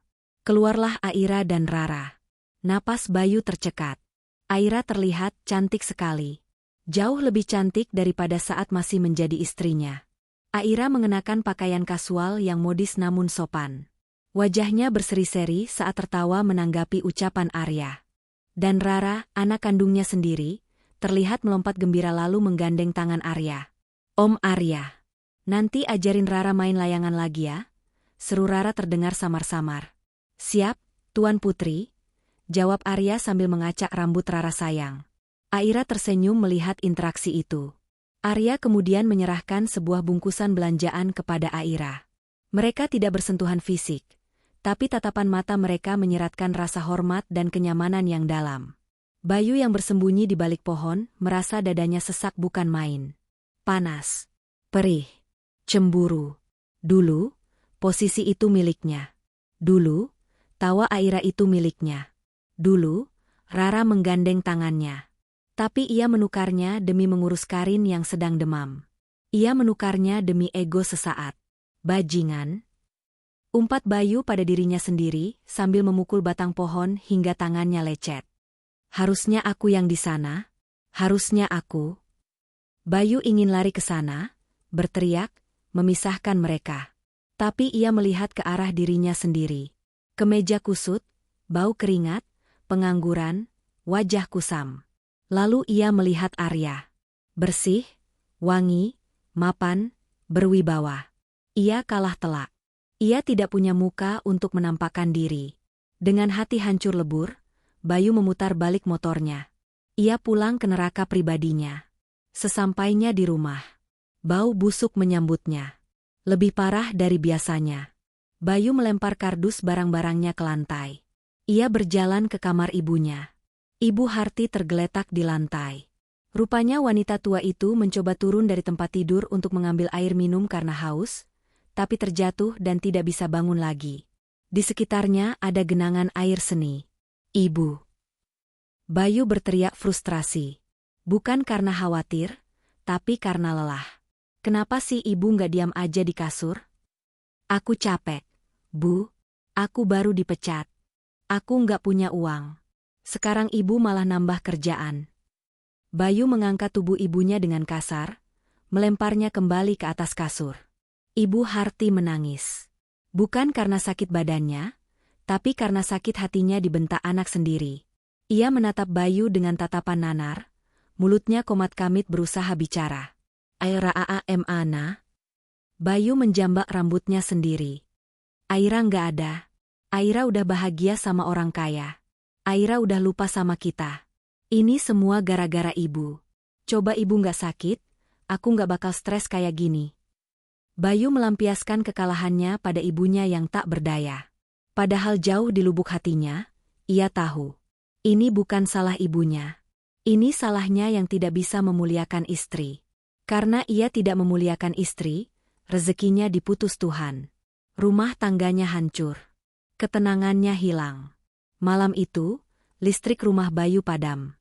Ia lupa membayar tagihan karena uangnya habis untuk membeli obat. Dalam kegelapan total, ditemani suara nyamuk dan rintihan ibunya, Bayu duduk memeluk lutut di pojok ruangan. Perutnya lapar. Di kulkas hanya ada air putih dingin. Ia teringat Aira yang dulu selalu memastikan ada makanan hangat di meja, meski uang belanja pas-pasan. Ia teringat Aira yang memijat punggungnya saat ia lelah pulang kerja. Ia teringat calon bayi mereka yang meninggal karena kebodohannya. Ya Tuhan, kembalikan waktuku. Isak Bayu dalam gelap. Tapi waktu adalah satu-satunya hal di dunia ini yang tidak bisa ditawar, tidak bisa dibeli, dan tidak bisa diputar kembali. Bayu kini sendirian dalam kegelapan yang ia ciptakan sendiri, sementara di tempat lain, Aira sedang melangkah menuju cahaya yang semakin terang. Pukul 2 dini hari. Biasanya, di jam seperti ini setahun yang lalu, Bayu sedang tidur nyenyak di kasur empuknya, ditemani pendingin ruangan yang sejuk. Namun hari ini, Bayu sudah berdiri di pinggir jalan raya yang basah sisa hujan, menunggu truk sayur yang akan masuk ke pasar induk. Pakaian kantornya sudah berganti dengan kaos oblong lusuh yang warnanya sudah memudar dan celana pendek selutut. Sepatu pantofel mengkilapnya berganti dengan sandal jepit tipis. Listrik di rumahnya sudah diputus total oleh PLN kemarin sore. Tabungannya benar-benar nol. Emas kawin pernikahan dulu sudah dijual Aira saat bercerai, dan uangnya diserahkan Aira untuk pengobatan Ibu Harti sebagai sedekah terakhir. Tapi uang itu pun sudah habis digunakan Bayu untuk kebutuhan sehari-hari, karena dia tidak bisa mengatur keuangan. "Woi, minggir. Jangan ngelamun di jalan," teriak seorang sopir truk yang baru saja memarkirkan kendaraannya. Bayu tersentak. Ia berlari kecil menghampiri mandor pasar yang sedang membagi tugas. "Bang, ada kerjaan nggak?" "Bang? Apa aja?" "Angkut-angkut boleh?" pinta Bayu memelas. Mandor itu, pria bertubuh kekar dengan tato di lengan, menatap Bayu dari atas ke bawah dengan tatapan meremehkan. "Lu? Badan lembek kayak gini mau ngangkut karung? Ini bukan tempat orang kantoran yang lagi nyari sensasi, Mas. Saya butuh uang, Bang. Demi Allah. Ibu saya sakit di rumah, butuh makan." Bayu memohon, menyingkirkan sisa harga dirinya. "Saya kuat kok, Bang. Serius." Si mandor berdecih, lalu menunjuk tumpukan karung bawang merah di bak truk. "Tuh, turunin 50 karung bawang. Bawa kelapa C12 di dalam. Satu karung beratnya 40 kilo. Upahnya 50.000 perak sampai kelar. Mau nggak?" 50.000. Dulu, itu hanya harga segelas kopi yang biasa Bayu beli di kafe saat istirahat kantor. Sekarang, itu adalah nyawanya. "Mau, Bang? Mau?" Bayu segera naik ke bak truk. Saat ia mencoba mengangkat karung pertama, ia hampir terjungkal. Beratnya luar biasa. Karung goni yang kasar menggesek kulit leher dan pundaknya. Bau bawang dan tanah langsung menusuk hidung. "Ayo cepetan. Lelet amat," bentak si sopir truk. Bayu mengertakkan gigi. Ia memanggul karung itu, berjalan tertatih-tatih menembus beceknya pasar. Kakinya gemetar menahan beban.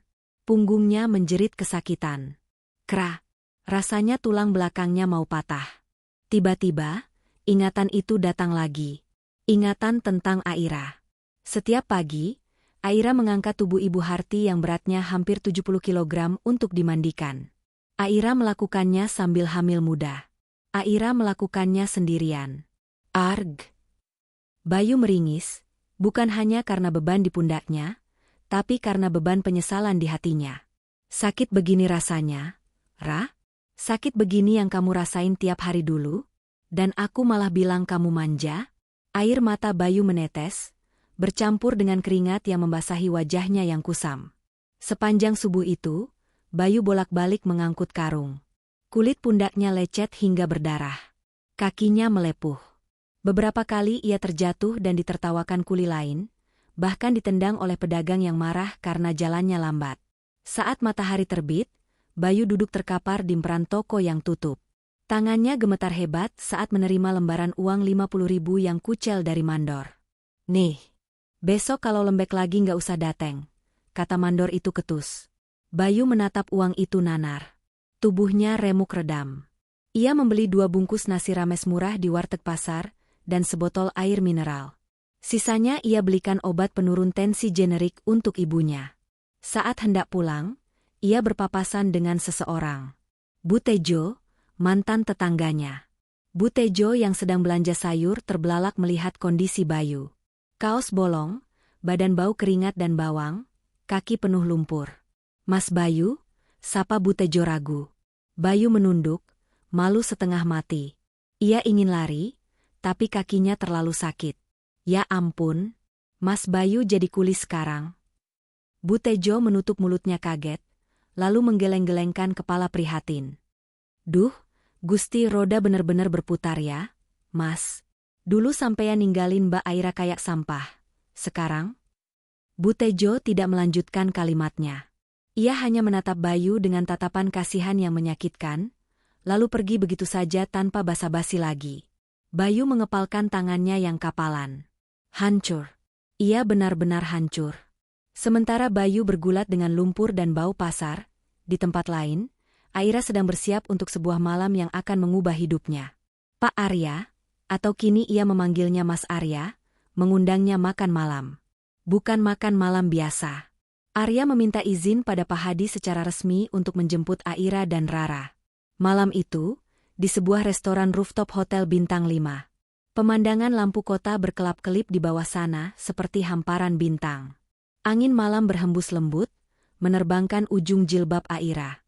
Rara duduk di kursi khusus, sibuk dan gembira memakan es krim stroberi kesukaannya. Arya telah menyewa satu sudut privat restoran itu, agar mereka bisa bicara leluasa. "Makanannya enak, Rara?" tanya Arya lembut. "Enak banget, Om Arya. Nanti Rara mau nambah boleh?" celoteh Rara polos. "Boleh dong. Apapun buat Rara," jawab Arya sambil tersenyum tulus. Aira menatap interaksi itu dengan hati yang bergetar. Selama 6 bulan kedekatan mereka, Arya telah membuktikan bahwa ia bukan hanya atasan yang baik, tapi juga sosok figur ayah yang dirindukan Rara. Arya tidak pernah memaksakan diri, ia masuk ke dunia Rara dengan sabar. Mengajarkan Rara naik sepeda, menemani menggambar, bahkan mendengarkan celotehan Rara yang tidak penting. Sesuatu yang dulu jarang dilakukan Bayu karena sibuk dengan ponselnya. Setelah makan malam selesai, pelayan membereskan meja. Suasana menjadi hening dan syahdu. Arya menatap Aira lurus tepat di manik matanya. Tatapan yang teduh dan menenangkan. "Aira," panggil Arya pelan. "Iya, Mas." Arya mengeluarkan sebuah kotak bludru kecil berwarna biru tua dari saku jasnya. Ia meletakkannya di atas meja, tidak membukanya, tapi mendorongnya perlahan ke hadapan Aira. Jantung Aira seakan berhenti berdetak sesaat. "Saya bukan laki-laki sempurna, Aira. Saya punya masa lalu, kamu pun punya masa lalu. Saya tahu, mungkin trauma itu masih ada. Saya tahu, mungkin ketakutan untuk disakiti lagi masih menghantuimu." Arya menarik napas panjang, suaranya sedikit bergetar karena gugup, namun penuh keyakinan. "Tapi, izinkan saya menjadi orang yang menghapus trauma itu. Saya tidak menjanjikan hidup tanpa masalah, karena itu mustahil. Tapi saya berjanji, saya tidak akan pernah membiarkanmu menghadapi masalah sendirian. Saya ingin menjadi imam untuk kamu, dan menjadi ayah sambung yang baik untuk Rara." Arya menoleh ke arah Rara sejenak, lalu kembali menatap Aira. "Aira, maukah kamu menikah dengan saya? Maukah kamu menyempurnakan ibadah saya dan mengizinkan saya meratukanmu seumur hidup saya?" Air mata Aira menetes. Bukan air mata kesedihan, melainkan air mata keharuan yang membuncah. Ia teringat doa-doanya di sepertiga malam, meminta pengganti yang lebih baik, yang takut pada Tuhan dan menyayangi keluarganya. Aira menoleh ke arah Rara. "Rara, kalau Om Arya jadi papanya Rara, Rara mau?" Rara berhenti menjilat sendok es krimnya. Matanya berbinar. "Mau, Bunda. Om Arya baik. Om Arya nggak pernah bentak Bunda kayak ayah dulu." Jawaban polos anak kecil itu adalah validasi terkuat. Aira kembali menatap Arya, lalu mengangguk perlahan sambil tersenyum manis. "Bismillahirrahmanirrahim. Iya, Mas. Aku bersedia." Arya menghela napas lega yang luar biasa. Alhamdulillah. Ia tidak menyentuh Aira. Ia hanya menangkupkan kedua tangannya di depan dada sebagai tanda syukur dan hormat. "Terima kasih, Aira.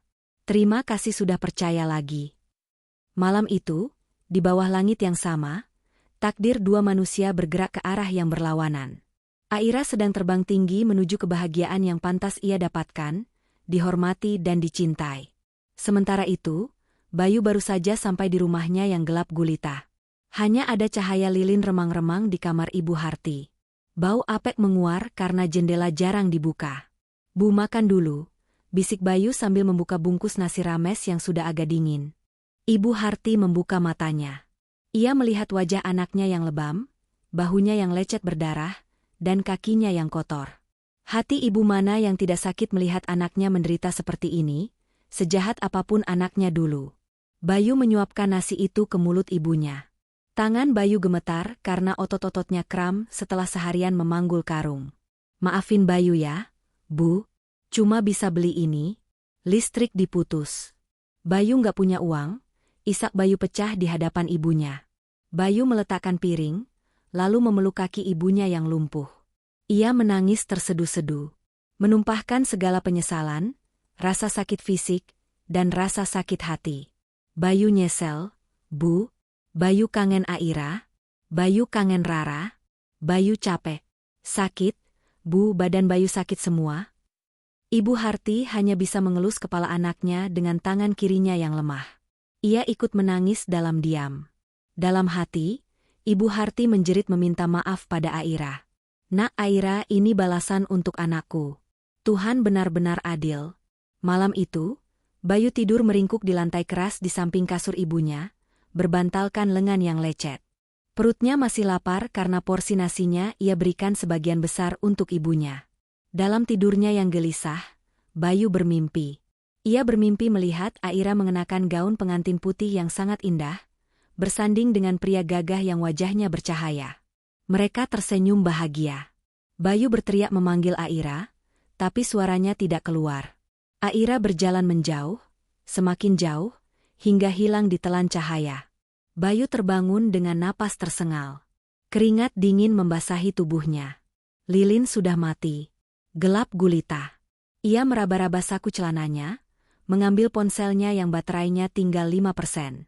Ia membuka galeri, menatap foto lama Rara yang sedang tertawa. "Ayah kangen, Nak," bisiknya pada layar ponsel yang retak itu. Tiba-tiba, sebuah notifikasi muncul dari sisa kuota internetnya. Sebuah unggahan di media sosial dari akun teman lama yang kebetulan follow akun resmi, Sephora Catering. Foto itu baru diunggah 1 jam yang lalu. Foto Arya yang sedang berlutut memberikan cincin, kotak cincin di meja, di depan Aira dengan latar belakang pemandangan kota malam hari. Caption, "She said yes." Selamat untuk Pak Bos Arya dan Bu Aira. Pasangan serasi tahun ini. Jantung Bayu seakan diremas tangan tak kasat mata. Ponsel itu terlepas dari genggamannya, jatuh ke lantai. Dia menikah. Bayu tertawa. Tawa kosong yang mengerikan. Air matanya mengalir deras tanpa henti. Malam ini, Bayu resmi kehilangan harapan terakhirnya. Mantan istrinya, wanita yang ia sia-siakan, kini akan menjadi milik orang lain. Milik laki-laki yang jauh lebih segalanya darinya. Dan Bayu, hanya seorang kuli panggul pasar yang tidur di lantai rumah gelap, menemani penyesalan yang akan menghantuinya seumur hidup. 1 bulan kemudian, hari yang dinanti itu tiba. Matahari bersinar cerah, seolah alam semesta ikut merestui penyatuan dua hati yang telah teruji oleh badai kehidupan. Gedung Grand Ballroom Hotel Bintang 5 tempat resepsi pernikahan Aira dan Arya diadakan telah disulap menjadi taman surga. Ribuan bunga mawar putih dan sedap malam menghiasi setiap sudut, menebarkan aroma wangi yang memabukkan. Lampu-lampu kristal memancarkan cahaya keemasan, memantul indah pada dekorasi bernuansa gold dan pastel. Di ruang rias pengantin, Aira duduk menghadap cermin besar. Ia nyaris tidak mengenali dirinya sendiri. Sang penata rias, seorang mua, makeup artis, kondang ibu kota, tersenyum puas melihat hasil karyanya. "Masya Allah, Mbak Aira, pangling banget." Cantiknya keluar dari hati. Aira mengenakan kebaya akad nikah berwarna putih bersih bertabur payet kristal Swarovski yang berkilauan setiap kali ia bergerak. Siger Sunda, mahkota, bertahta di kepalanya, melambangkan keanggunan dan kehormatan seorang istri. Wajahnya yang dulu kusam karena air mata dan kelelahan, kini bercahaya, halus, dan merona bahagia. Bu Ratna, Ibunda Aira, masuk ke ruangan. Matanya langsung berkaca-kaca. Ia memeluk putrinya dari belakang. Anakku sayang, kamu cantik sekali, nak. Seperti bidadari, isak Bu Ratna haru. Allah mengganti air matamu dengan berlian, nak. Allah Maha Adil. Aira memegang tangan ibunya. Terima kasih, Bu. Terima kasih sudah selalu ada buat Aira saat Aira hancur dulu. Tanpa ibu dan ayah, Aira mungkin sudah gila. Sudah, jangan ingat yang lalu. Sekarang masa depanmu ada di depan mata. Nak Arya laki-laki baik. Hormati dia, layani dia seperti kamu melayani rajamu. Iya, Bu. Aira janji. Sementara itu, di sebuah sudut pasar yang becek dan bau amis. Uhuk. Uhuk. Hue. Bayu terbatuk hebat di balik tumpukan keranjang sayur. Tubuhnya terguncang, dadanya terasa nyeri seperti ditusuk jarum. Saat ia meludah, ada bercak darah segar di sana. Wow, Bey. Kalau sakit minggir sana. Jangan nularin penyakit di sini. Hardik seorang pedagang cabai yang merasa jijik melihat Bayu batuk-batuk di dekat dagangannya. Bayu menyeret kakinya menjauh. Wajahnya kini bukan hanya kusam, tapi cekung dan menghitam. Tulang pipinya menonjol tajam, karena berat badannya turun drastis. Ia seperti mayat hidup. Setiap hari memanggul beban ratusan kilo, makan seadanya, seringkali hanya nasi dan kuah sayur sisa, dan tidur di lantai dingin tanpa alas, telah menggerogoti kesehatannya. Hari ini, Bayu tidak bisa bekerja maksimal. Tenaganya habis. Ia hanya mendapat upah Rp20.000 karena kerjanya lambat. Saat ia berjalan gontai keluar pasar hendak pulang, ia mendengar percakapan dua ibu-ibu pedagang yang sedang membaca koran lokal. Lihat nih Jeng. Berita nikahannya bos catering yang terkenal itu. Pak Arya Wijaya nikah sama karyawannya sendiri. Mewah bener pestanya di Hotel Grand Royal hari ini. Katanya maharnya 1 set perhiasan berlian dan rumah mewah. Loh? Wah, beruntung banget perempuannya ya. Siapa namanya? Aira? Cantik banget ya di foto ini. Langkah Bayu terhenti. Kakinya membeku. Nama itu? Aira. Bayu menoleh, memberanikan diri mengintip koran yang dipegang ibu-ibu itu. Di sana, terpampang foto Aira dan Arya dalam balutan busana pengantin saat sesi pre-wedding. Aira tersenyum sangat bahagia. Senyum yang dulu pernah menjadi milik Bayu, tapi Bayu hapus dengan tangisan. Hari ini, gumam Bayu. Aira nikah hari ini. Rasa sakit di dadanya bukan lagi karena batuk, tapi karena penyesalan yang meledak kembali. Ada dorongan gila dalam hatinya. Ia ingin melihatnya. Ia ingin melihat Aira untuk terakhir kalinya. Ia ingin memastikan dengan mata kepalanya sendiri, bahwa wanita yang ia sia-siakan itu benar-benar telah pergi selamanya. Dengan sisa tenaga dan uang 20.000 di tangan, Bayu tidak membeli makan. Ia membeli bensin eceran untuk motor bututnya. Maafin Bayu, Bu, Bayu pulang telat lagi. Bisiknya, teringat ibunya yang sendirian di rumah. Tapi obsesinya untuk melihat Aira mengalahkan logika dan baktinya. Bayu memacu motornya membelah jalanan kota, menuju hotel mewah tempat pesta itu digelar. Suasana akad nikah berlangsung hikmat dan sakral. Saya terima nikah dan kawinnya Aira binti Hadi dengan mas kawin tersebut dibayar tunai. Suara Arya terdengar lantang, tegas, dan penuh wibawa dalam satu tarikan napas. Sah? Tanya penghulu. Sah? Jawab para saksi serempak. Alhamdulillah. Air mata menetes di pipi Aira saat Arya membacakan doa di ubun-ubunnya setelah akad. Sentuhan tangan Arya begitu lembut, penuh penghormatan. Berbeda jauh dengan sentuhan Bayu yang dulu sering kasar atau tidak sabaran. Di barisan depan, Rara duduk manis dengan gaun prinses kecil berwarna senada. Ia bertepuk tangan gembira melihat bundanya dicium keningnya oleh Papa Arya. Rara sudah memanggilnya Papa. Pesta resepsi pun dimulai.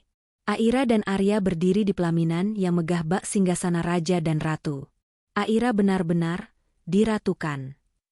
Gaun resepsinya berwarna rose gold panjang menjuntai, membuatnya terlihat sangat elegan. Tamu-tamu yang datang bukan orang sembarangan. pejabat, pengusaha, kolega bisnis. Semua memberikan selamat dan doa. Aira menyalami mereka dengan senyum tak putus-putus. Ia merasa dihargai. Ia merasa dicintai. Ia merasa utuh kembali. "Mas, terima kasih ya," bisik Aira di sela-sela menyalami tamu. "Untuk apa, sayang?" tanya Arya sambil merangkul pinggang Aira mesra namun sopan. "Untuk mengembalikan senyumku. Untuk menerima masa laluku." Arya menatap Aira lekat. "Masa lalu adalah pelajaran, Aira. Masa depan adalah hadiah. Kita bangun hadiah itu sama-sama ya." Di luar gerbang hotel, seorang pria kurus kering dengan pakaian lusuh, meskipun ia sudah berusaha memakai kemeja terbaiknya yang sudah pudar warnanya, berdiri mematung di dekat pos satpam. Bayu. Ia memarkir motornya jauh di warung kopi pinggir jalan, lalu berjalan kaki ke lobi hotel. Namun, langkahnya terhenti oleh petugas keamanan yang berbadan tegap. "Maaf, Pak. Bapak mau kemana?" "Ini acara private. Ada undangannya?" tanya satpam itu curiga, melihat penampilan Bayu yang sangat tidak sesuai dengan tamu-tamu lain yang turun dari mobil mewah. Bayu menelan ludah. Tenggorokannya kering. Saya kerabat mempelai wanita, Pak. Saya cuma mau lihat sebentar." Satpam itu mengerutkan kening, menatap sepatu sandal Bayu yang berdebu. "Kerabat? Maaf Pak, jangan ngaku-ngaku. Tamu Bu Aira dan Pak Arya semuanya pakai dress code rapi. Bapak mending minggir, jangan menghalangi jalan masuk mobil tamu VIP." Pak, saya mantan suaminya. Aku Bayu." Akhirnya, suaranya bergetar menahan malu. Satpam itu malah tertawa sinis. "Halah, makin ngaco. Tadi kerabat, sekarang mantan suami.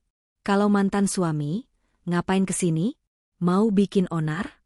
Pergi sana sebelum saya panggil polisi." Bayu didorong kasar hingga hampir terjatuh. Namun, dari celah pintu lobi kaca yang terbuka otomatis saat tamu masuk, Bayu sempat melihatnya. Di kejauhan, di ujung koridor yang terang benderang, ia melihat Aira sedang berjalan menuju pelaminan didampingi Arya. Aira tampak bersinar. Gaunnya berkilauan tertimpa cahaya lampu. Ia tertawa lepas saat Arya membisikkan sesuatu.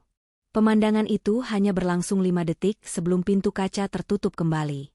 Tapi 5 detik itu cukup untuk membunuh jiwa Bayu. Itu Aira. Istrinya. Wanita yang dulu mencuci pakaian dalamnya. Wanita yang dulu memijat kakinya. Wanita yang rela mengangkat ibunya yang lumpuh. Sekarang, wanita itu berdiri di puncak dunia, didampingi pria yang memperlakukannya seperti permata. Sementara Bayu, ia diusir seperti kucing kurap di parkiran. Uhuk, hoek. Bayu muntah darah lagi. Kali ini lebih banyak, membasahi aspal parkiran hotel. Tubuhnya lemas. Kakinya tak kuat lagi menopang. Ia merosot duduk di trotoar, di bawah bayang-bayang kemewahan pesta mantan istrinya. Air matanya tumpah ruah, bercampur dengan darah di bibirnya. "Salahku, ini semua salahku." Raungnya pelan, suaranya hilang ditelan deru mesin mobil-mobil mewah yang lewat. "Aku buang berlian, aku pungut kotoran, dan sekarang aku sendiri yang jadi kotoran." Bayu teringat momen saat Aira keguguran. Saat Aira memohon, "Mas, tolong jangan pergi. Temani aku. Perutku sakit banget." Dan Bayu pergi demi Karin. Kini, Karin sudah hidup enak dengan pria tua kaya raya di Jakarta, melupakan Bayu sepenuhnya. Aira sudah bahagia dengan Arya. Bayu sendirian. Sakit. Miskin. Hina. Rasa sakit di hati Bayu jauh lebih menyiksa daripada TBC yang mulai menggerogoti paru-parunya. Ini adalah rasa sakit dari sebuah penyesalan yang abadi. Penyesalan karena menyadari bahwa pintu maaf sudah tertutup, dan pintu kesempatan sudah terkunci rapat. Dengan langkah terseok-seok, Bayu kembali ke motornya. Ia harus pulang. Ibunya belum makan. Hanya ibunya yang ia punya sekarang, saksi bisu kehancuran hidupnya. Malam harinya, di kamar pengantin yang mewah, Aira duduk di tepi ranjang, masih mengenakan gaun tidurnya. Arya baru saja selesai salat sunah syukur. "Mas." "Ya, Humairaku," panggil Arya dengan panggilan sayang. Tadi, entah kenapa, perasaanku nggak enak sebentar. Waktu resepsi. Rasanya seperti ada yang menangis. Arya duduk di samping Aira, menggenggam tangannya. Mungkin itu hanya perasaanmu karena lelah. Atau mungkin, itu tangisan masa lalumu yang akhirnya benar-benar melepaskanmu. Yang penting sekarang, kamu ada di sini. Aman. Bersama Mas. Aira tersenyum, menyandarkan kepalanya di bahu Arya. Iya, Mas. Aku percaya takdir Allah. Di belahan kota lain, di rumah yang gelap dan pengap, Bayu terbaring di lantai, menggigil demam. Ibu Harti di atas kasur menangis terseduh-seduh mendengar napas anaknya yang bunyi ngik-ngik berat. Bayu. Panggil Ibu Harti dengan suara pelatnya.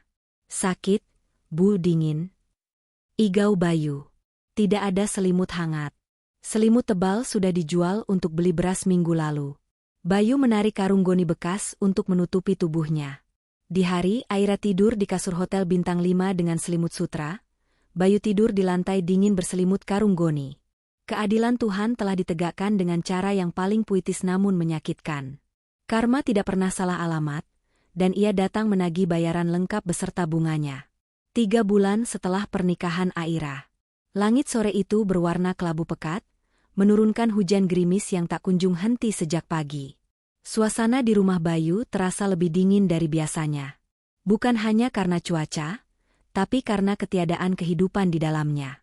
Bayu duduk bersandar di dinding kamar ibunya. Tubuhnya kini tinggal tulang berbalut kulit. Batuk darahnya semakin parah, dan ia tidak punya uang sepeser pun untuk ke dokter. Hartanya yang tersisa hanyalah motor butut yang STNK-nya sudah mati dan rumah yang sertifikatnya sudah digadaikan ke rentenir untuk biaya makan sebulan terakhir. Bu. Panggil Bayu lirih. Tidak ada jawaban.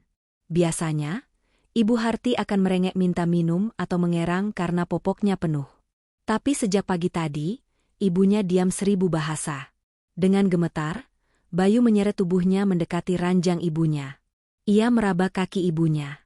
Dingin. Sangat dingin. Kaku. Jantung Bayu berhenti berdetak sesaat. Ia meraba dada ibunya. Tidak ada detak jantung. Ia mendekatkan telinganya ke hidung ibunya. Tidak ada hembusan napas. Mata ibunya setengah terbuka, menatap langit-langit kamar dengan tatapan kosong, namun ada sisa air mata yang mengering di sudutnya. Bu? Bayu mengguncang tubuh ibunya pelan. Ibu jangan bercanda, Bu. Bayu takut sendirian. Hening. Hanya suara tetesan air hujan di genteng bocor yang menjawab. Ibu? Jeritan Bayu memecah kesunyian rumah itu. Jeritan keputusasaan yang menyayat hati. Ibu Harti telah pergi. Meninggal dalam sunyi, di atas kasur yang bau, tanpa obat yang memadai, dan dijaga oleh anak yang tidak berdaya. Ia meninggal membawa rasa sakit melihat kehancuran rumah tangga anaknya. Bayu memeluk jenazah ibunya erat-erat. Ia meraung. Maafin Bayu, Bu. Bayu anak durhaka. Bayu nggak becus urus ibu. Bayu bunuh cucu ibu, sekarang Bayu bunuh ibu juga. Ya Tuhaan, ambil nyawaku sekalian. Tetangga berdatangan mendengar teriakan itu. Bu Tejo dan Pak Tejo yang pertama masuk. Mereka menutup hidung karena bau mayat dan bau penyakit yang menyatu. Namun rasa kemanusiaan mengalahkan segalanya. Warga bergotong royong mengurus jenazah Ibu Harti. Bayu hanya bisa duduk di pojok. Tatapannya kosong seperti orang gila. Ia tidak punya uang untuk kain kafan. Ia tidak punya uang untuk biaya pemakaman. Akhirnya, Pak RT membuka donasi dadakan dari warga untuk mengurus semuanya. Bahkan untuk menguburkan ibunya sendiri, Bayu harus berhutang pada belas kasihan orang lain. Harga dirinya sudah terkubur jauh lebih dalam dari liang lahat ibunya. 2 hari setelah pemakaman, rumah itu kini benar-benar kosong. Bayu sendirian. Tanpa istri, tanpa anak, tanpa ibu, tanpa pekerjaan, tanpa uang. Tubuh Bayu akhirnya menyerah. Saat ia hendak mengambil air wudhu, mencoba bertaubat di sisa hidupnya, ia ambruk di kamar mandi. Darah segar menyembur dari mulutnya, membasahi lantai keramik yang kotor. Ia ditemukan pingsan oleh debt collector yang datang menagih utang gadai rumah. Bukannya menagih, debt collector itu malah panik dan memanggil warga. Bayu dilarikan ke RSUD menggunakan mobil bak terbuka milik warga, karena ambulans sedang sibuk. Di IGD Rumah Sakit Umum Daerah, Bayu dibaringkan di brankar kelas 3, di lorong yang ramai karena kamar penuh. Dokter menggelengkan kepala saat melihat hasil röntgen paru-paru Bayu. TBC akut, komplikasi gizi buruk dan dehidrasi berat. Paru-parunya sudah rusak parah. Harapan hidupnya tipis. Bayu setengah sadar mendengar vonis itu. Ia tidak takut mati. Ia justru merindukan kematian. Ia ingin bertemu anaknya. Ia ingin minta maaf pada ibunya. Namun, Tuhan sepertinya ingin memberinya satu kesempatan terakhir untuk menyelesaikan urusan duniawinya. Kabar tentang kondisi Bayu yang kritis dan sebatang kara menyebar cepat di grup WhatsApp warga perumahan lama, dan akhirnya sampai ke telinga Bu Ratna, Ibu Aira. Aira sedang duduk santai di taman belakang rumah barunya yang mewah. Ia sedang membaca buku tentang parenting, tangannya sesekali mengelus perutnya, yang mulai sedikit membuncit. Alhamdulillah, ia hamil 2 bulan. Buah cintanya dengan Arya. Ponselnya berbunyi. Telepon dari ibunya. Halo, Assalamualaikum, Bu, sapa Aira ceria. Waalaikumsalam, Nak. Aira, Ibu mau kasih kabar. Tapi kamu jangan kaget ya. Kabar apa, Bu? Ibu Harti meninggal 2 hari lalu. Aira tertegun. Buku di tangannya tertutup perlahan. Innalillahi wa inna ilaihi roji'un. Ya Allah, Ibu. Aira menitikkan air mata.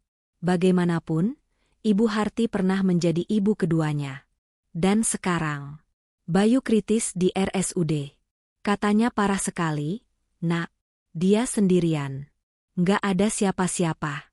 Warga bingung siapa yang mau tanda tangan persetujuan tindakan medis, karena dia sebatang kara. Hening sejenak. Aira kesana sekarang. Bu, ucap Aira tegas. Kamu yakin? Kamu lagi hamil muda, Nak? Arya izinkan? Mas Arya pasti mengizinkan. Ini soal kemanusiaan, Bu. Aira mau mengantar kepergian masa lalu Aira dengan baik. Benar saja. Saat Aira menceritakan hal itu pada Arya, suaminya itu tidak melarang. Arya justru menggenggam tangan Aira. Aku antar. Kita tengok dia. Bagaimanapun, dia pernah jadi bagian hidupmu dan ayah biologis Rara. Kita harus memanusiakan manusia. Rumah sakit. Bau obat-obatan dan karbol menyengat hidung. Aira berjalan menyusuri lorong bangsal kelas 3 didampingi Arya. Penampilan mereka sangat kontras dengan lingkungan sekitar. Aira mengenakan gamis sutra berwarna sage green yang lembut, wajahnya bersih bercahaya. Arya dengan kemeja rapi dan jam tangan mahal. Orang-orang menatap mereka dengan kagum. Mereka sampai di ranjang paling ujung. Di sana, terbaring sosok yang nyaris tak dikenali sebagai Bayu. Tubuhnya tinggal tulang. Matanya cekung dalam. Selang oksigen menempel di hidungnya. Kulitnya menghitam. Aira menutup mulutnya, menahan isak tangis karena kaget. Ia tak menyangka kondisi mantan suaminya seburuk ini. Hatinya terasa nyeri, bukan karena cinta, tapi karena rasa iba yang mendalam. Mas Bayu? Panggil Aira pelan. Mata Bayu yang tertutup perlahan terbuka. Pandangannya kabur, tapi ia mengenali suara itu. Suara yang dulu selalu menyambutnya pulang kerja. Suara yang dulu ia bentak. Bayu berusaha menoleh. Saat ia melihat Aira berdiri di samping ranjangnya, air mata langsung meleleh dari sudut matanya. Aira. Suaranya seperti bisikan angin, serak dan lemah. Aira mendekat, tapi tidak menyentuh. Arya berdiri setia di belakang Aira, menjaga istrinya. Aku di sini, Mas. Aku dengar kabar ibu. Aku turut berduka cita ya. Semoga ibu husnul khotimah. Bayu mencoba menggerakkan tangannya untuk meraih tangan Aira, tapi tangannya terlalu lemah dan gemetar. Aira tidak menyambut tangan itu. Ia tetap menjaga batasan. Maaf. Bayu terbatuk pelan, darah merembes di sudut bibirnya. Maafin, Mas. Mas jahat. Mas, sel. Aira mengangguk, air matanya menetes. Sudah, Mas. Jangan banyak bicara dulu. Aku sudah memaafkanmu. Demi Allah, Aku sudah memaafkan semua kesalahanmu. Aku sudah ikhlas kehilangan janin kita dulu. Itu sudah jadi takdir Allah. Mendengar kata, maaf, dari Aira, tangis Bayu pecah tanpa suara. Bahunya terguncang. Beban ribuan ton yang menghimpit dadanya seakan terangkat sedikit. Bayu kemudian melirik ke arah Arya. Tatapannya penuh permohonan. Jaga, Aira. Bisik Bayu pada Arya. Jag, Rara, jangan kayak aku. Arya mengangguk mantap. Ia mendekat, lalu menepuk pelan bahu Bayu, sentuhan sesama laki-laki. Pasti, Bey. Kamu tenang saja. Aira dan Rara aman bersamaku. Aku akan menyayangi mereka dengan nyawaku. Kamu fokuslah pada kesembuhanmu atau ketenanganmu. Bayu tersenyum tipis. Senyum kelegaan. Ia tahu ia kalah. Tapi ia lega, karena wanita yang ia cintai dan ia hancurkan, kini berada di tangan yang tepat. Tangan yang jauh lebih baik darinya. Ra? Panggil Bayu lagi. Iya, Mas. Kamu hamil? Tanya Bayu melihat tangan Aira yang sedari tadi di perut. Aira mengangguk pelan. Iya, 2 bulan. Hati Bayu terasa perih, tapi sekaligus damai. Benihnya dulu mati karena keegoisannya. Kini, Tuhan memberi Aira benih baru dari pria yang lebih baik. Keadilan Tuhan itu sempurna. Selama. Ucap Bayu tulus. Semoga jadi anak soleh. Napas Bayu mulai berat. Monitor di sampingnya berbunyi semakin cepat. Beb, beb, beb. Mas Bayu, istighfar. Bimbing Aira lembut. Sebut nama Allah. Asyhadu. Bayu terbata-bata, matanya menatap lurus ke atas, seolah melihat sesuatu yang indah. Mungkin ia melihat ibunya menjemput, atau mungkin melihat bayangan janin anaknya yang dulu pergi. La ilaha illallah. Helaan napas panjang terakhir keluar dari hidung Bayu. Matanya perlahan menutup.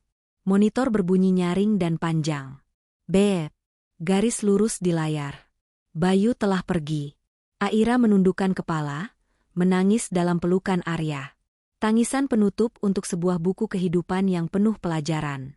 Bayu pergi dengan membawa penyesalannya, namun setidaknya ia pergi setelah mendapatkan kata maaf yang ia cari. 6 bulan kemudian. Kompleks pemakaman umum itu tampak asri. Rumput hijau terawat rapi. Di bawah pohon Kamboja, terdapat 2 gundukan tanah yang berdampingan. Makam Ibu Harti dan makam Bayu. Aira, dengan perut yang sudah membesar, hamil 8 bulan, berdiri menaburkan bunga di atas kedua makam itu. Rara ikut menaburkan kelopak mawar. Arya memegang payung, melindungi istri dan anak sambungnya dari terik matahari. Assalamualaikum, Mas Bayu, Ibu. Sapa Aira lembut. Kami pamit ya. Besok kami mau pindah ke rumah baru yang lebih dekat dengan sekolah Rara. Tapi Aira janji, sesekali akan mampir ke sini. Rara mengusap nisan ayahnya. Meskipun masih kecil, ia mengerti ayahnya sudah di surga. Dadah ayah Bayu. Rara sekarang sekolahnya pinter loh. Rara juara menggambar. Arya merangkul bahu Aira. Sudah, sayang, nanti kamu capek. Sudah, Mas. Ayo kita pulang. Mereka berjalan meninggalkan pemakaman. Di kejauhan, Aira melihat seorang wanita dengan pakaian glamor turun dari mobil mewah, tampak celingukan mencari blok makam. Itu Karin. Karin terlihat menaruh bunga dengan terburu-buru di makam Bayu, wajahnya datar, lalu segera pergi lagi seolah takut kotor.